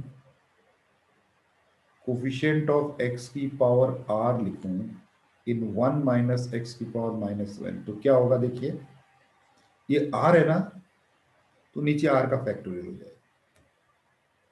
फिर यहां पर क्या होगा, n होगा, फिर n+1 होगा, फिर n+2 होगा, और ये कहानी कहां तक जाएगी, देखो 2 था तो 1 तक गया है, 3 था तो 2 तक गया है, एक कम तक जाएगा, कहां तक जाएगा ये, n+r-1 तक जाएगा।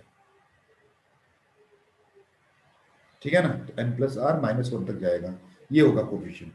इसको आप ऐसा भी लिख सकते हो, कैसे, n+r-1 का फैक्टोरियल, ठीक है ना, डायरेक्ट n+1 सी आर, ये जो r है ना ऊपर, इसको r यहां लिख सकते हैं, n+1 n+r-1 सी, ठीक है ना।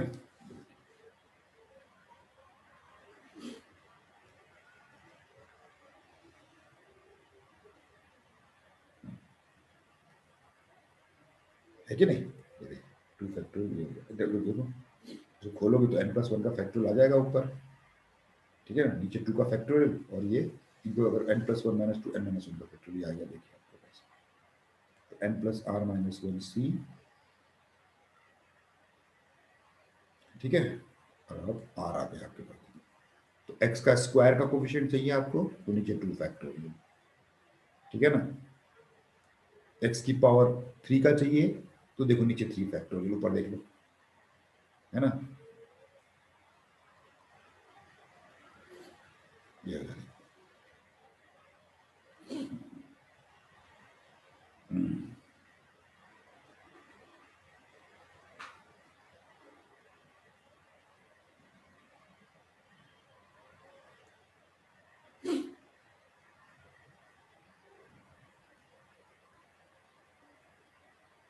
ठीक है ना, ऐसे। अब यहां पर एक क्वेश्चन देखते हैं,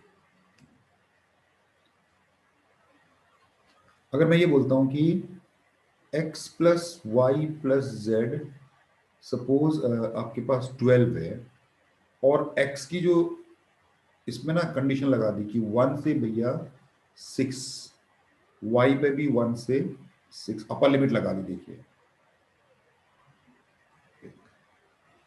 ठीक है ना, सॉल्व, बस ज्यादा मैं वर्ड नहीं लिख रहा हूं, ऐसे लिख रहा हूं। तो बेसिकली यहां पर क्या करना पड़ेगा फिर आपको, कोफिशिएंट ऑफ x की पावर 12 निकालनी पड़ेगी, जो डिस्ट्रीब्यूशन करना है, और हर बॉक्स के लिए 3 बॉक्स है, XYZ नाम के 3 बॉक्सेस हैं, उसका बनाना पड़ेगा कि उसमें क्या डाल रहे हो आप। x की पावर 1 से शुरू किया डालना आपने, आपने 1 डाला है, x की पावर 2 डाला है, और ऐसे करके आप x की पावर 6 तक ही डाल सकते हो। उसी तरह से इस बॉक्स में भी यही है, सब तीनों बॉक्सेस में सेम कंडीशन है,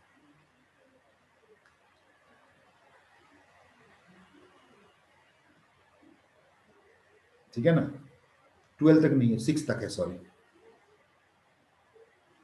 6 तक है। तो हम ऐसा भी लिख सकते हैं, कोफिशिएंट ऑफ x की पावर 12, और ये लिख सकते हैं हम लोग x+x² + x³ x की पावर 6, और ये क्यूब लिख सकते हैं, ये 3 है, 3 बॉक्सेस। यहां से कोफिशिएंट ऑफ x की पावर 12 इन, यहां से ना x कॉमन निकाल देंगे तो x का क्यूब बाहर आ जाएगा, ये 1 हो जाएगा, ये x हो जाएगा, ये x² हो जाएगा, ये x³ हो जाएगा, ये x4 हो जाएगा, और ये x5 हो जाएगा, ऊपर 3। तो यहां से बचा फिर कोफिशिएंट ऑफ x की पावर 9, x की पावर क्यूब तो इसके पास खुद ही है, 12 चाहिए था, तो अब इसको क्यूब मैंने निकाल दिया इन, इसमें से, ये देखो मल्टीनोमियल तैयार हो गया आपका। अब मल्टीनोमियल को ऐसे सॉल्व करने के बजाय इसको इसको बाइनोमियल में कन्वर्ट करेंगे, तो कोफिशिएंट ऑफ x की पावर 9 इन, ये जीपी बन गई, देखो है 1x x² x4 जीपी बन गई। जीपी का फॉर्मूला लगा दिया, 1 माइनस एक्स की पावर 6 अपॉन 1 माइनस एक्स की पावर 3, उसके बाद भी मुझे कोफिशिएंट ऑफ x की पावर 9 चाहिए इन दो बाइनोमियल बन गए, एक x की पावर 6 की पावर 3 और एक 1 माइनस एक्स की पावर -3। ये देखिए, अब कोफिशिएंट ऑफ x की पावर 9, देखिए दो बाइनोमियल है, दोनों को मुझे एक्सपेंड करके मल्टीप्लाई करना है। अब ये पहला वाला जो बाइनोमियल है वो सिंपल क्यूबिक है, तो इसको जब एक्सपेंड करोगे आप तो A cube minus B cube -3 a² b, ठीक है ना, +3 ab², ये आ गया पहला। इसको मैं नहीं कर रहा एक्सपेंड। देखिए अब यहां से मैं 1 लूंगा और यहां से फिर x की पावर 12। अब यहां ऑलरेडी x की पावर 18 है, मुझे तो 9 चाहिए, ये ऑलरेडी ज्यादा है तो इसको तो इग्नोर कर दो, x की पावर 12 को भी इग्नोर कर दो, यानी कि कोफिशिएंट ऑफ x की पावर 9 इन केवल 1 रहेगा काम का, और 3x की पावर 6 रहेगी काम की, बाकी ये दोनों टर्म मेरे काम के नहीं है, 1 माइनस एक्स की पावर -3। अब देखिए इस वाले ने मुझे 1 दिया है, बाकी सारे पावर ये देगा, तो कोफिशिएंट ऑफ x की पावर 9 इन 1 माइनस एक्स की पावर -3 इस 1 के साथ। अब इसकी बारी है, -3x6 तो मुझे इसने, x की पावर 6 मुझे इसने दिया। अब यहां से मुझे क्या लगेगा, कोफिशिएंट ऑफ x की पावर 3 लगेगी ना, क्योंकि 6 तो ऑलरेडी यहाँ पर इसने पहले वाले बाइनोमियल ने 6 दे दिया, दूसरे वाले बाइनोमियल से मैं 3 ले लूंगा तो दोनों मिला के 9 हो जाएगा, 1 माइनस एक्स की पावर -3। बस इसका फॉर्मूला, अब डायरेक्ट इसके कोफिशिएंट निकाल लेते हैं, इसका पूरा एक्सपेंड करने की जरूरत नहीं, मैंने आपको बताया फॉर्मूला, ये 9 लिखो, ये 3 लिखो, -1 करो अपॉन 9, चाहो तो 9 लिख दो यहां पर, ठीक है ना, 9 लिख दो, हटाओ, और यहां से 3 हो गया, x की पावर 6 तो आ गया, x की पावर 3 यहां से आया, तो यहां से मुझे x की पावर 3 चाहिए, तो क्या करना पड़ता है इसके लिए, तो ये ऊपर 3 प्लस ये जो माइनस को भूल जाओ, 3 + 3 -1c 3, 9 3 12 11 11c9 -3 इंटू 5c3, ऐसे लिख सकते हो, और आपको पता है ना इसको ऐसे भी लिख सकते हैं, 11c2 भी लिख सकते हैं ना, 11c9 को -3 इंटू 5c2 भी लिख सकते हैं, क्योंकि NCR equal to NC n-r भी होता है। तो ये है, देखो कभी कभी आंसर आप ऐसे निकालते हो लेकिन आ ऐसे जाता है, तो वो एक ही चीज होती है,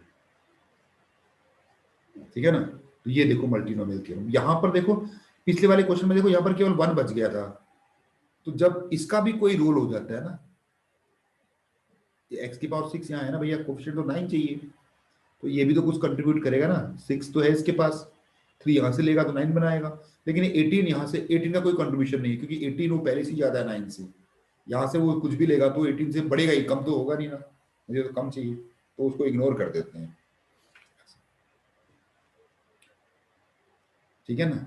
ऐसे ही एक क्वेश्चन आता है,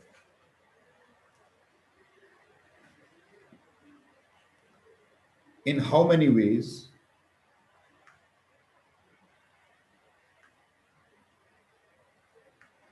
a score of 12 can be obtained by throwing 4 dice, 4 dice को फेंक के आपको 12 स्कोर करना है, यानी कि हो सकता है पहले वाले डाई में आपको ए मिला, दूसरे वाले डाई में आपको बी मिला, तीसरे वाले डाई में आपको सी मिला, चौथे वाले डाई में आपको डी मिला, इन सबको मिला के आपको 12 का स्कोर करना है, तो ये ए प्लस बी, मतलब ये कुछ ऐसा हो गया कि 12 ऑब्जेक्ट्स को आपने इन 3 बॉक्सेस में डिस्ट्रीब्यूट करने हैं। और यहाँ पर देखो कंडीशन क्या है, ए और बी और सी और डी की सबकी एक ही कंडीशन है कि भैया डाइस में मिनिमम तो 1 आएगा और मैक्सिमम 6 आएगा, यानी कि अपर लिमिट है। अपर लिमिट नहीं होती तो फिर वो ऊपर वाला जो केस था ना, empty allowed not allowed, and उस फॉर्मूले से डायरेक्ट ही हो जाता, ये वाला केस आ गया। तो क्या करेंगे इसको, रिक्वायर्ड नंबर्स आएंगे कोफिशिएंट ऑफ x की पावर 12 इन, चार चार बॉक्सेस में एक ही चीज है तो पावर 4 कर देते हैं चारों बॉक्सेस में। तो पहले वाले बॉक्स में मैंने कुछ नहीं डाला, नहीं भैया कम से कम एक तो डालना ही है ना, डाइज है, एक तो डालना है, एक डालूंगा या दो डालूंगा या तीन डालूंगा या चार डालूंगा या पांच डालूंगा या फिर 6 डालूंगा। और इस मल्टीनोमियल में जो x की पावर 12 आएगी वही मेरा नंबर ऑफ वेज दिला देगी, क्योंकि 12 को डिस्ट्रीब्यूट करना है चारों में, तो 12 का डिस्ट्रीब्यूशन हमें फाइंड करना है, वही मेरा आंसर हो जाएगा। तो कोफिशिएंट ऑफ x की पावर 12 इन, यहां से देखो x कॉमन आ रहा है, निकाल दो, जितना हो सके सिंपल जीपी बना दो।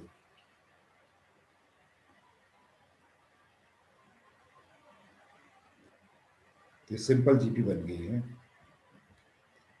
तो कोफिशिएंट ऑफ x की पावर 4, 8 बच गया, बस खाली 8 निकालना है बस आपको, 4 तो खुद उसी के पास है ही।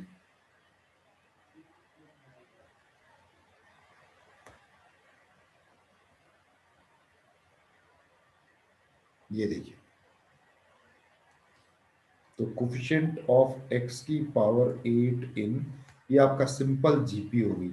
तो 1 माइनस एक्स की पावर 6 में अपॉन 1 माइनस एक्स की पावर 4, दो बाइनोमियल अलग कर लेते हैं, x की पावर 8 इन 1 माइनस एक्स 6 की पावर 4, 1 माइनस एक्स की पावर माइनस, नीचे वाला ऊपर जाएगा तो -4 हो जाएगा, दो बाइनोमियल आ गए। ये वाला जो बाइनोमियल है इसको मैं अगर एक्सपेंड करूं और उतना ही एक्सपेंड करूंगा जितनी जरूरत है, तो 4c 0, तो ये 1 हो जाएगा, ये हो जाएगा -4c1, और ये x की पावर 6, ठीक है ना। उसके बाद 4c2 इसका स्क्वायर, बाकी टर्म में देखो 6 से 12 आ जाएगा, बाकी टर्म इसके हम निगलेक्ट कर देंगे, क्योंकि अगला जो टर्म आएगा उसमें पावर आएगी 12, है ना, उसके अगले टर्म में पावर आएगी 24, तो वो उन सब की तो जरूरत ही नहीं है, दो ही टर्म की जरूरत मुझे पड़ी, बाकी हमने इग्नोर कर दिया, ठीक है ना। तो कोफिशिएंट ऑफ x की पावर 8 इन, बस ये दो टर्म रख देते हैं, 4x की पावर 6 और 1 माइनस एक्स की पावर -4। तो पहले 1 से इसको खोला जाए, तो कोफिशिएंट ऑफ x की पावर 8 इन 1 इंटू 1 माइनस एक्स की पावर -4, -4x6, इससे मल्टीप्लाई किया जाए इसको, और यहां से मुझे सारे टर्म्स नहीं चाहिए, मुझे कोफिशिएंट ऑफ x की पावर कितना है, 6 यहां से मिल गया, 2 यहां से चाहिए, एक्स स्क्वायर इन 1 माइनस एक्स की पावर -4।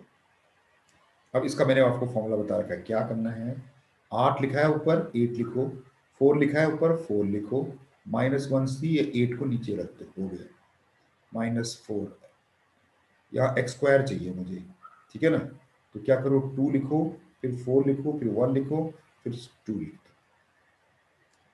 मतलब इस जो x की पावर 8 और इस 4 को ऐड करना है -1 करके, 8 4 12, 12 में से 1 गया, 11c8 -4 इंटू 5c2, ये आपको आंसर मिल जाए।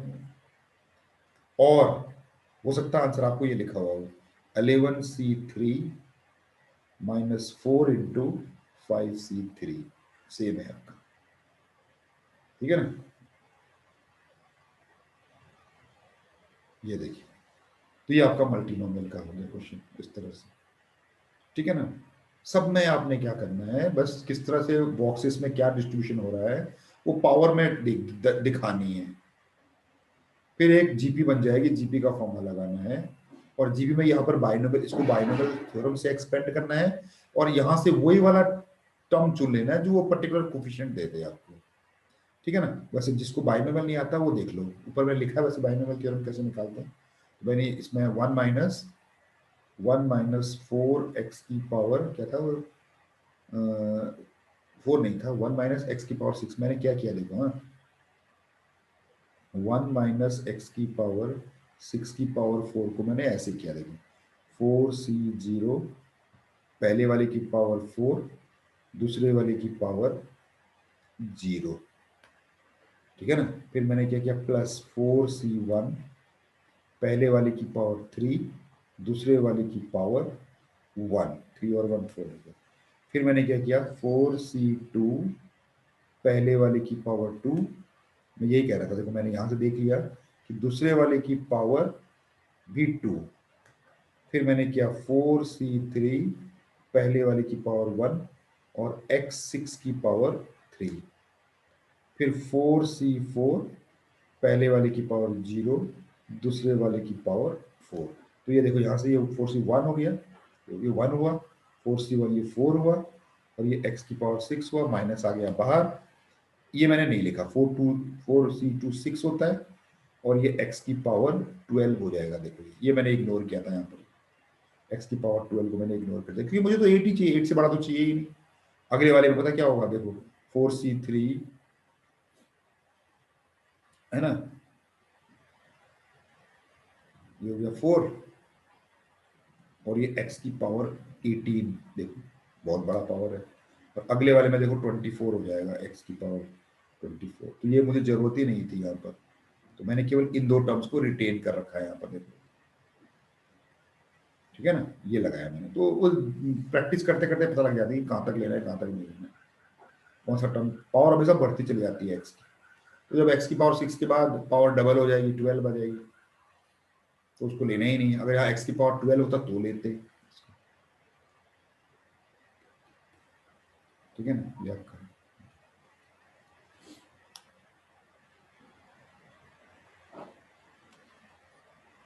ठीक है, और एक दो क्वेश्चन और देखते हैं।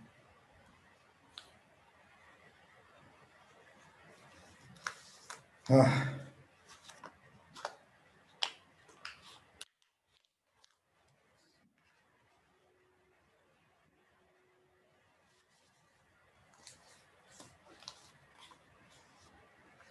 हाँ, जैसे ये कह रहा है देखो, number of integral solution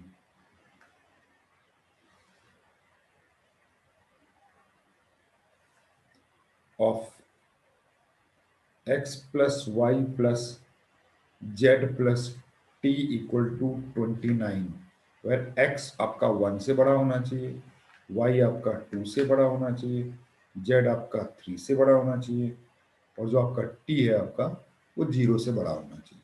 number of integral solution, ये कंडीशन दे रखी है इसने। अब देखो इसमें सब में लोअर लिमिट है, अपर लिमिट है नहीं। याद रखिए जब अपर लिमिट की नहीं है तो मल्टीनोमियल में जाने की जरूरत ही नहीं है। मल्टीनोमियल की जरूरत आपको तभी पड़नी है जब अपर लिमिट भी हो। तो ये सिंपल सा मैं इसको, वो पहले दो फॉर्मूले जो हमने डिस्कस करे, एम टी अलाउड और एम टी नॉट अलाउड वाला जो फॉर्मूला डिस्कस किया था उसी से कर लेंगे। देखो एक्स की मिनिमम रिक्वायरमेंट 1 है, इसको दे दो, वाई की रिक्वायरमेंट 2 है, इसको दे दो, जेड की रिक्वायरमेंट है, इसको दे दो 3, टी की कोई रिक्वायरमेंट नहीं है, इसकी रिक्वायरमेंट। अब देखो यहां से कितने आपके पास चले गए, एक इसके पास चला गया, एक दो और एक तीन, तीन छह आपके पास निकल गए, तो 29 में से 6 गया, 23 ऑब्जेक्ट्स बच गए। अब जो कहानी है एम्प्टी अलाउड, इसके बाद में जो बाकी बचे हुए ऑब्जेक्ट्स हैं उनको किसी को दूं ना दूं कोई फर्क नहीं पड़ता, एम्प्टी अलाउड वाला केस बन गया।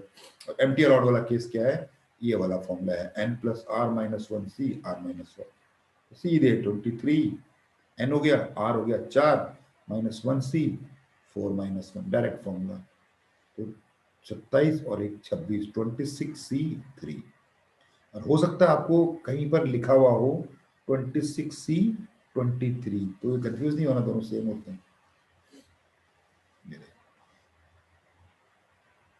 ठीक है ना, आसान, जरूरत ही नहीं है मल्टीनोमियल की, ठीक है ना। और आपके एग्जाम्स में यहाँ तक कि जेई में भी मैक्सिमम क्वेश्चंस में मल्टीनोमियल की जरूरत पड़ेगी ही नहीं।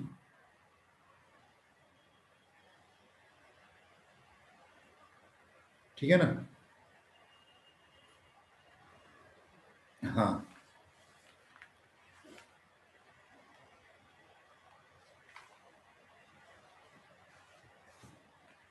ये देखो एक क्वेश्चन और देखते हैं। हाँ, ये कह रहा है बिटवीन टू ऐसे questions junctions A and B there are 12 intermediate stations।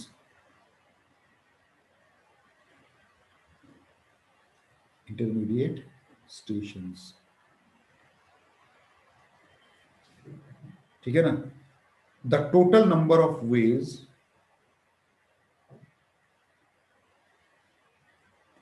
total number of ways in which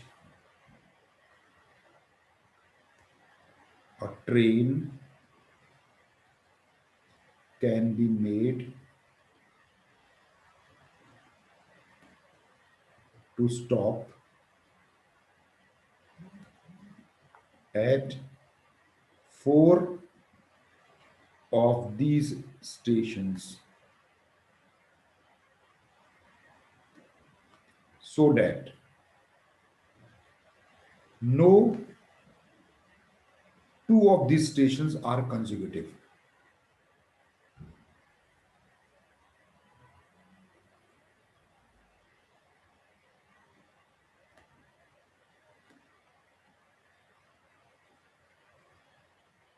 ये है, देखिए,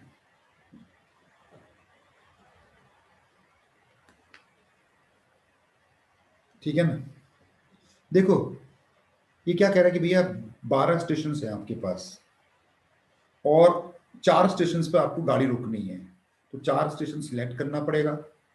और सिलेक्ट क्या करना है आपको? तो एक रो में सिलेक्ट करना है, ऑलरेडी अरेंज है स्टेशन में, लाइन है स्टेशन, उसको रीअरेंज थोड़ी करना है स्टेशन को आपने, है ना? तो मान लो आपने ये 4 स्टेशन ले लिए, ए बी सी डी, ये आपने 4 स्टेशन ले लिए सपोज, ठीक है ना? अब इनके बीच में कुछ स्टेशंस आपने छोड़े होंगे। मान लो आपने एक्स नंबर ऑफ स्टेशंस, इनके ए और बी के बीच में एक्स नंबर ऑफ स्टेशन छोड़े, बी और सी के बीच में वाई नंबर ऑफ स्टेशंस छोड़े, सी और डी के बीच में जेड नंबर ऑफ स्टेशंस छोड़े, ए से पहले आपने कुछ स्टेशंस ए से पहले छोड़े टी, और कुछ स्टेशंस आपने डी के बाद छोड़े, एक्स वाई जेड हो गया, टी भी हो गया, क्या लेना एल।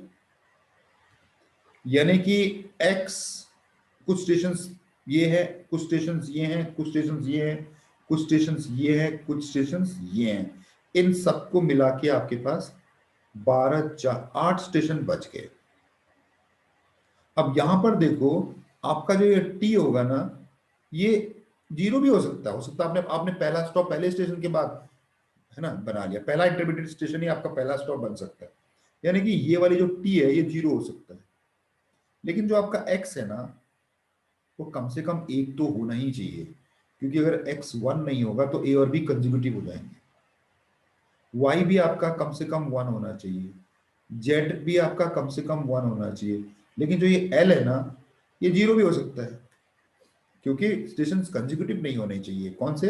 इंटरमीडिएट स्टेशन, पहला और दूसरे की बात नहीं हो रही है, ए और बी की बात नहीं हो रही है। अब देखो ये सिर्फ इसके लिए कोई मल्टीनोमियल की जरूरत नहीं, क्योंकि अपर लिमिट थोड़ी है, अपर लिमिट है ही नहीं, तो मल्टीनोमियल की जरूरत भी नहीं है। तो बस मैं इनकी अपनी रिक्वायरमेंट पूरी कर देता हूँ, एक्स की रिक्वायरमेंट पूरी कर देता हूँ, वाई की पूरी, जेड की पूरी कर देता हूँ, टी की भी पूरी कर देता हूँ, एल की भी पूरी कर देता हूँ, यानी कि आपके 3 स्टेशन और निपट गए, 8 में से 3 5। अब ये सिंपल सा केस बन गया, एम्प्टी अलाउड वाला केस बन गया। देखिए कोई मल्टीनोमियल की जरूरत ही नहीं पड़ी है इसमें, अपर लिमिट था नहीं तो क्यों, कोई जरूरत नहीं पड़ती, ठीक है ना? तो यानी कि कितना बचा ये, 5 प्लस 5 माइनस 1 सी, 5 माइनस 1 लीजिए, 9C4 और 9C5 भी लिख सकते हैं, कोई दिक्कत नहीं। ये देखिए, हाँ अगर आपने इसको ना मल्टीनोमियल से किया तब भी कोई दिक्कत नहीं है। देखो कोफिशिएंट ऑफ एक्स की पावर यहां पर है, एक्स की पावर कितना 5 इन, और 1 2 3 4 5 बॉक्सेस हैं और एम्प्टी अलाउड है, तो 1 से शुरू होगा, 1 प्लस एक्स प्लस, अच्छा 1 का मतलब एक्स की पावर 0, हाँ, और कहां तक, एक्स की पावर 5 तक, ठीक है ना। और पावर कितने, एक कितने बॉक्सेस हैं, 2 3 5 बॉक्सेस, तो पावर 5 होगी। तो कोफिशिएंट ऑफ एक्स की पावर 5 इन जीपी बन जाएगा 1 माइनस एक्स की पावर 6 अपॉन 1 माइनस एक्स की पावर 5। तो कोफिशिएंट ऑफ एक्स की पावर 5 इन, देखिए 1 माइनस एक्स की पावर 6 की पावर 5 और 1 माइनस एक्स की पावर -5। अब आप देखो ये इस पे बिना एक्सपेंड किए ही ये 1 5 से बढ़ा है। देखो ये जो सेकंड एक्स की पावर 6 है, ये बिना इस बाइनोमियल को एक्सपेंड करे ही ये एक्स की पावर 5 से बढ़ा है, तो यानी कि केवल एक वन, बाकी इसको भी इग्नोर कर दो, बेसिकली ये 1 बन गया। ये कोफिशिएंट ऑफ एक्स की पावर 5 इन 1 इंटू 1 ये बन जाएगा खाली आपका। जब अपर लिमिट नहीं होती है ना, तो बाकी ये टर्म का कंट्रीब्यूशन खत्म हो जाता है, अपर लिमिट होती है तो इनका कंट्रीब्यूशन आ जाता है, इसीलिए बस सिंपल। अब ये तो सीधे आंसर आ गया इसका, क्वेश्चन 5 5 5 प्लस 5 -1C, और ये वाला 5 को नीचे रख देते हैं, तो 9C5, देखो ये 9C5 आ गया। इसको ऐसे भी लिख सकते हैं 9C4, देखो ये 9C4 आ गया। तो मल्टीनोमियल तो एक ऑप्शन खुला है आपके लिए, ठीक है ना। हाँ एक और करते हैं, देखिए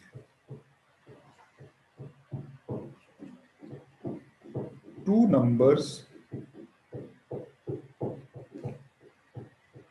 are selected from first two numbers are selected from numbers 1 2 3 से 100, ठीक है ना। Find the number of veg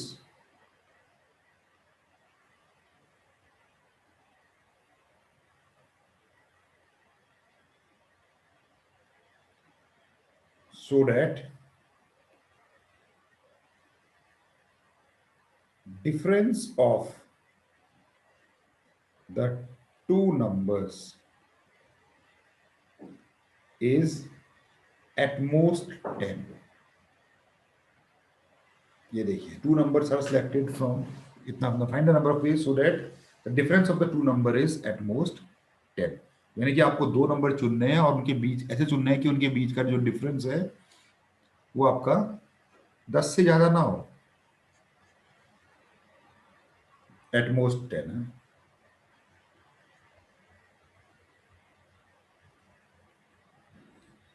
ठीक है ना। तो मैं क्या करता हूं, इसको ऐसे लिख देते हैं, टोटल माइनस एटलीस्ट 10 कर देते हैं। तो टोटल हो गए आपके कितने, 100C2 minus difference is at least 10। हाँ तो एटमोस्ट को मैंने एटलीस्ट में कन्वर्ट कर दिया। अच्छा अब देखो ये नंबर्स हैं आपके पास 1 2 ऐसे करके अरेंज है आपके पास 100 तक। आपने दो नंबर चुन लिए x और y, और ये कह रहा है कि जो x और -y होगा ना डिफरेंस, वो कम से कम 10 का होना चाहिए। डिफरेंस ऑफ टू नंबर जो है कम से कम 10 का होना चाहिए, यानी कि x के बाएं तरफ में कुछ नंबर छूटे, y के दाहिने नंबर में कुछ नंबर छूटे, और x और y के बीच में टी नंबर, इसको ले लेता हूं क्या, x से पहले लेता हूं a, इसको t और इसको b, यानी कि a plus t plus b मिला के 98 होने चाहिए। x और y तो आपने ले लिए, कोई दो नंबर ले लिया आपने x और y, है ना, और उसके बीच में आपके x और y के बीच में कम से कम कितने नंबर जोड़ने चाहिए, अगर डिफरेंस अगर 10 का है तो कितने नंबर जोड़ने चाहिए। हाँ, ए आपका जीरो भी हो सकता है, ये आपका जीरो भी हो सकता है भैया, एक्स और वाई के बीच में होना चाहिए, डिफरेंस तो इनके बीच में, ए तो जीरो भी हो सकता है और बी भी आपका जीरो हो सकता है, लेकिन टी आपका जीरो नहीं हो सकता। अगर दो नंबर के बीच में डिफरेंस 10 होगा तो इसके बीच में कम से कम 10 नंबर होने चाहिए आपके पास, टी ग्रेटर देन 10 होना चाहिए, है ना भैया। अगर आपने सपोज करो एक नंबर आपने लिया है 13, तो उसके बाद अगला इसके बीच में कितने नंबर होंगे, और दूसरा नंबर क्या हो सकता है, 13, एक दो तीन चार पाँच छः सात आठ नौ 10 नंबर छोड़ दोगे अगर आप, 13, 14, 15, 16, 17, 18, 19, 20, 21, 22, 23, 24, ठीक है ना। तो आपका जो डिफरेंस होगा तो 24 माइनस 13, तो आपका जो डिफरेंस है 10 को एक्सीड करेगा, देखो। अच्छा, उसने एटमोस्ट बोला था ना, तो एटलीस्ट 10, तो हाँ, तो डिफरेंस 10 से ज्यादा होना चाहिए, डिफरेंस शुड बी एटलीस्ट 10 ना, ग्रेटर देन 10 होगा, ग्रेटर देन 10 होना चाहिए, क्योंकि एटमोस्ट तो यहाँ इंक्लूड हो गया 10, एटमोस्ट 10 का मतलब है इंक्लूडिंग 10, तो यहाँ 10 इंक्लूड नहीं होगा, हाँ, एक्सक्लूडिंग 10, हाँ, ये ध्यान रखिए, ये वाला। तो अब ये वाली केस बन गया, देखो, ए को उसकी रिक्वायरमेंट दे देते हैं, टी को उसकी रिक्वायरमेंट दे देते हैं, बी को उसकी रिक्वायरमेंट दे देते हैं, तो ये 10 चले गए आपके, ठीक है ना, 10 चले गए आपके। अगर आपके 10 चले गए तो 98 और ये 88 हो गया यहाँ पर, ये बन गया केस तुम्हारा एम्प्टी अलाउड वाला, एम्प्टी अलाउड वाला केस बन गया, तो ये फॉर्मूला हो गया 88 प्लस 3 माइनस 1 सी, 3 - 1 यानी कि 90 C2, तो देयर फोर आपका नंबर ऑफ वेज ये हो गया 100 C2 माइनस 90 C2, ये हो गया आपका answer.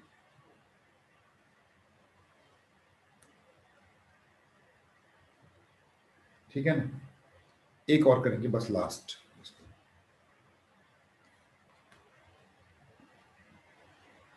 In how many ways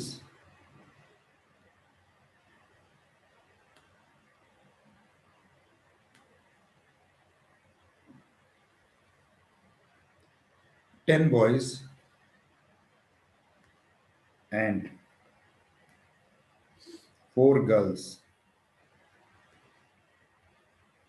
can be seated in a row so that no two girls are consecutive and there can be at most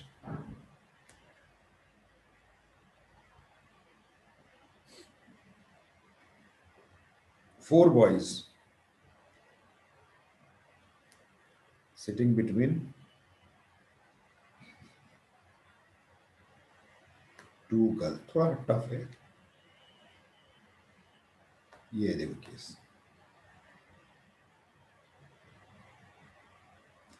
10 boys and,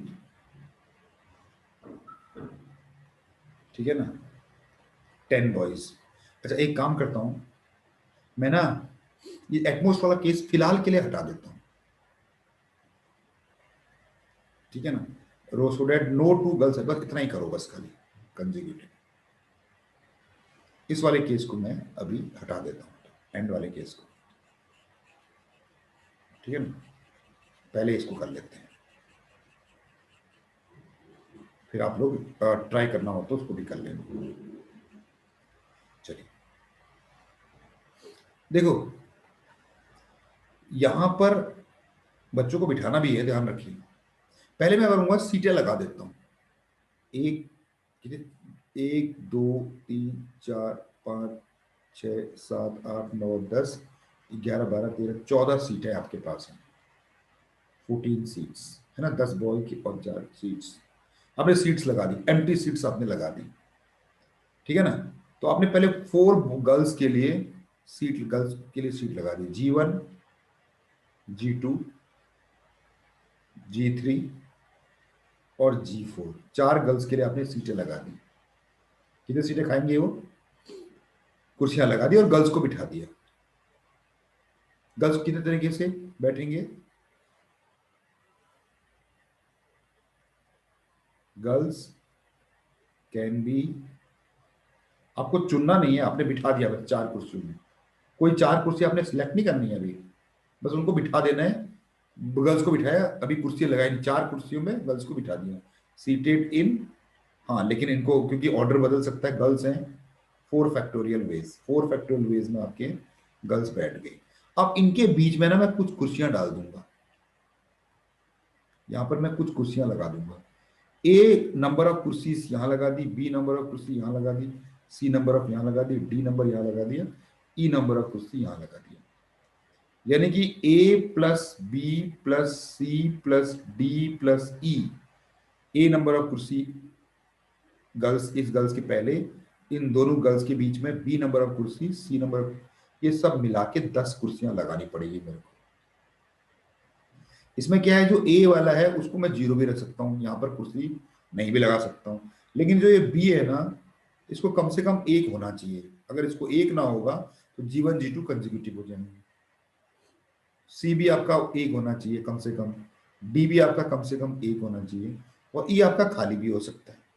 यानी कि सब में लोअर लिमिट है, upper limit किसी में भी नहीं है।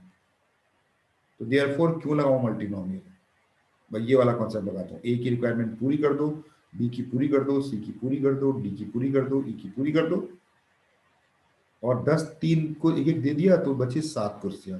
अब ये एम्प्टी अलाउड वाला केस बन गया। देखिए ये सारे क्वेश्चन आपके कभी जेई में पूछे हुए हैं, किसी में भी देखो मल्टीनोमियल की जरूरत नहीं पड़ रही है खास।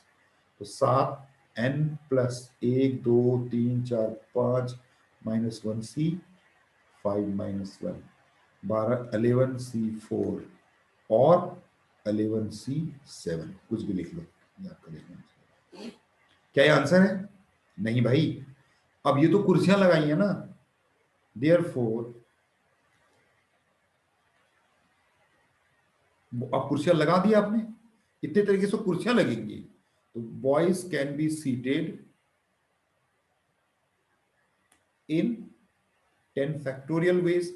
10 बॉयज, बॉयज 10 कुर्सियों में 10 तरीके से बैठ सकते हैं।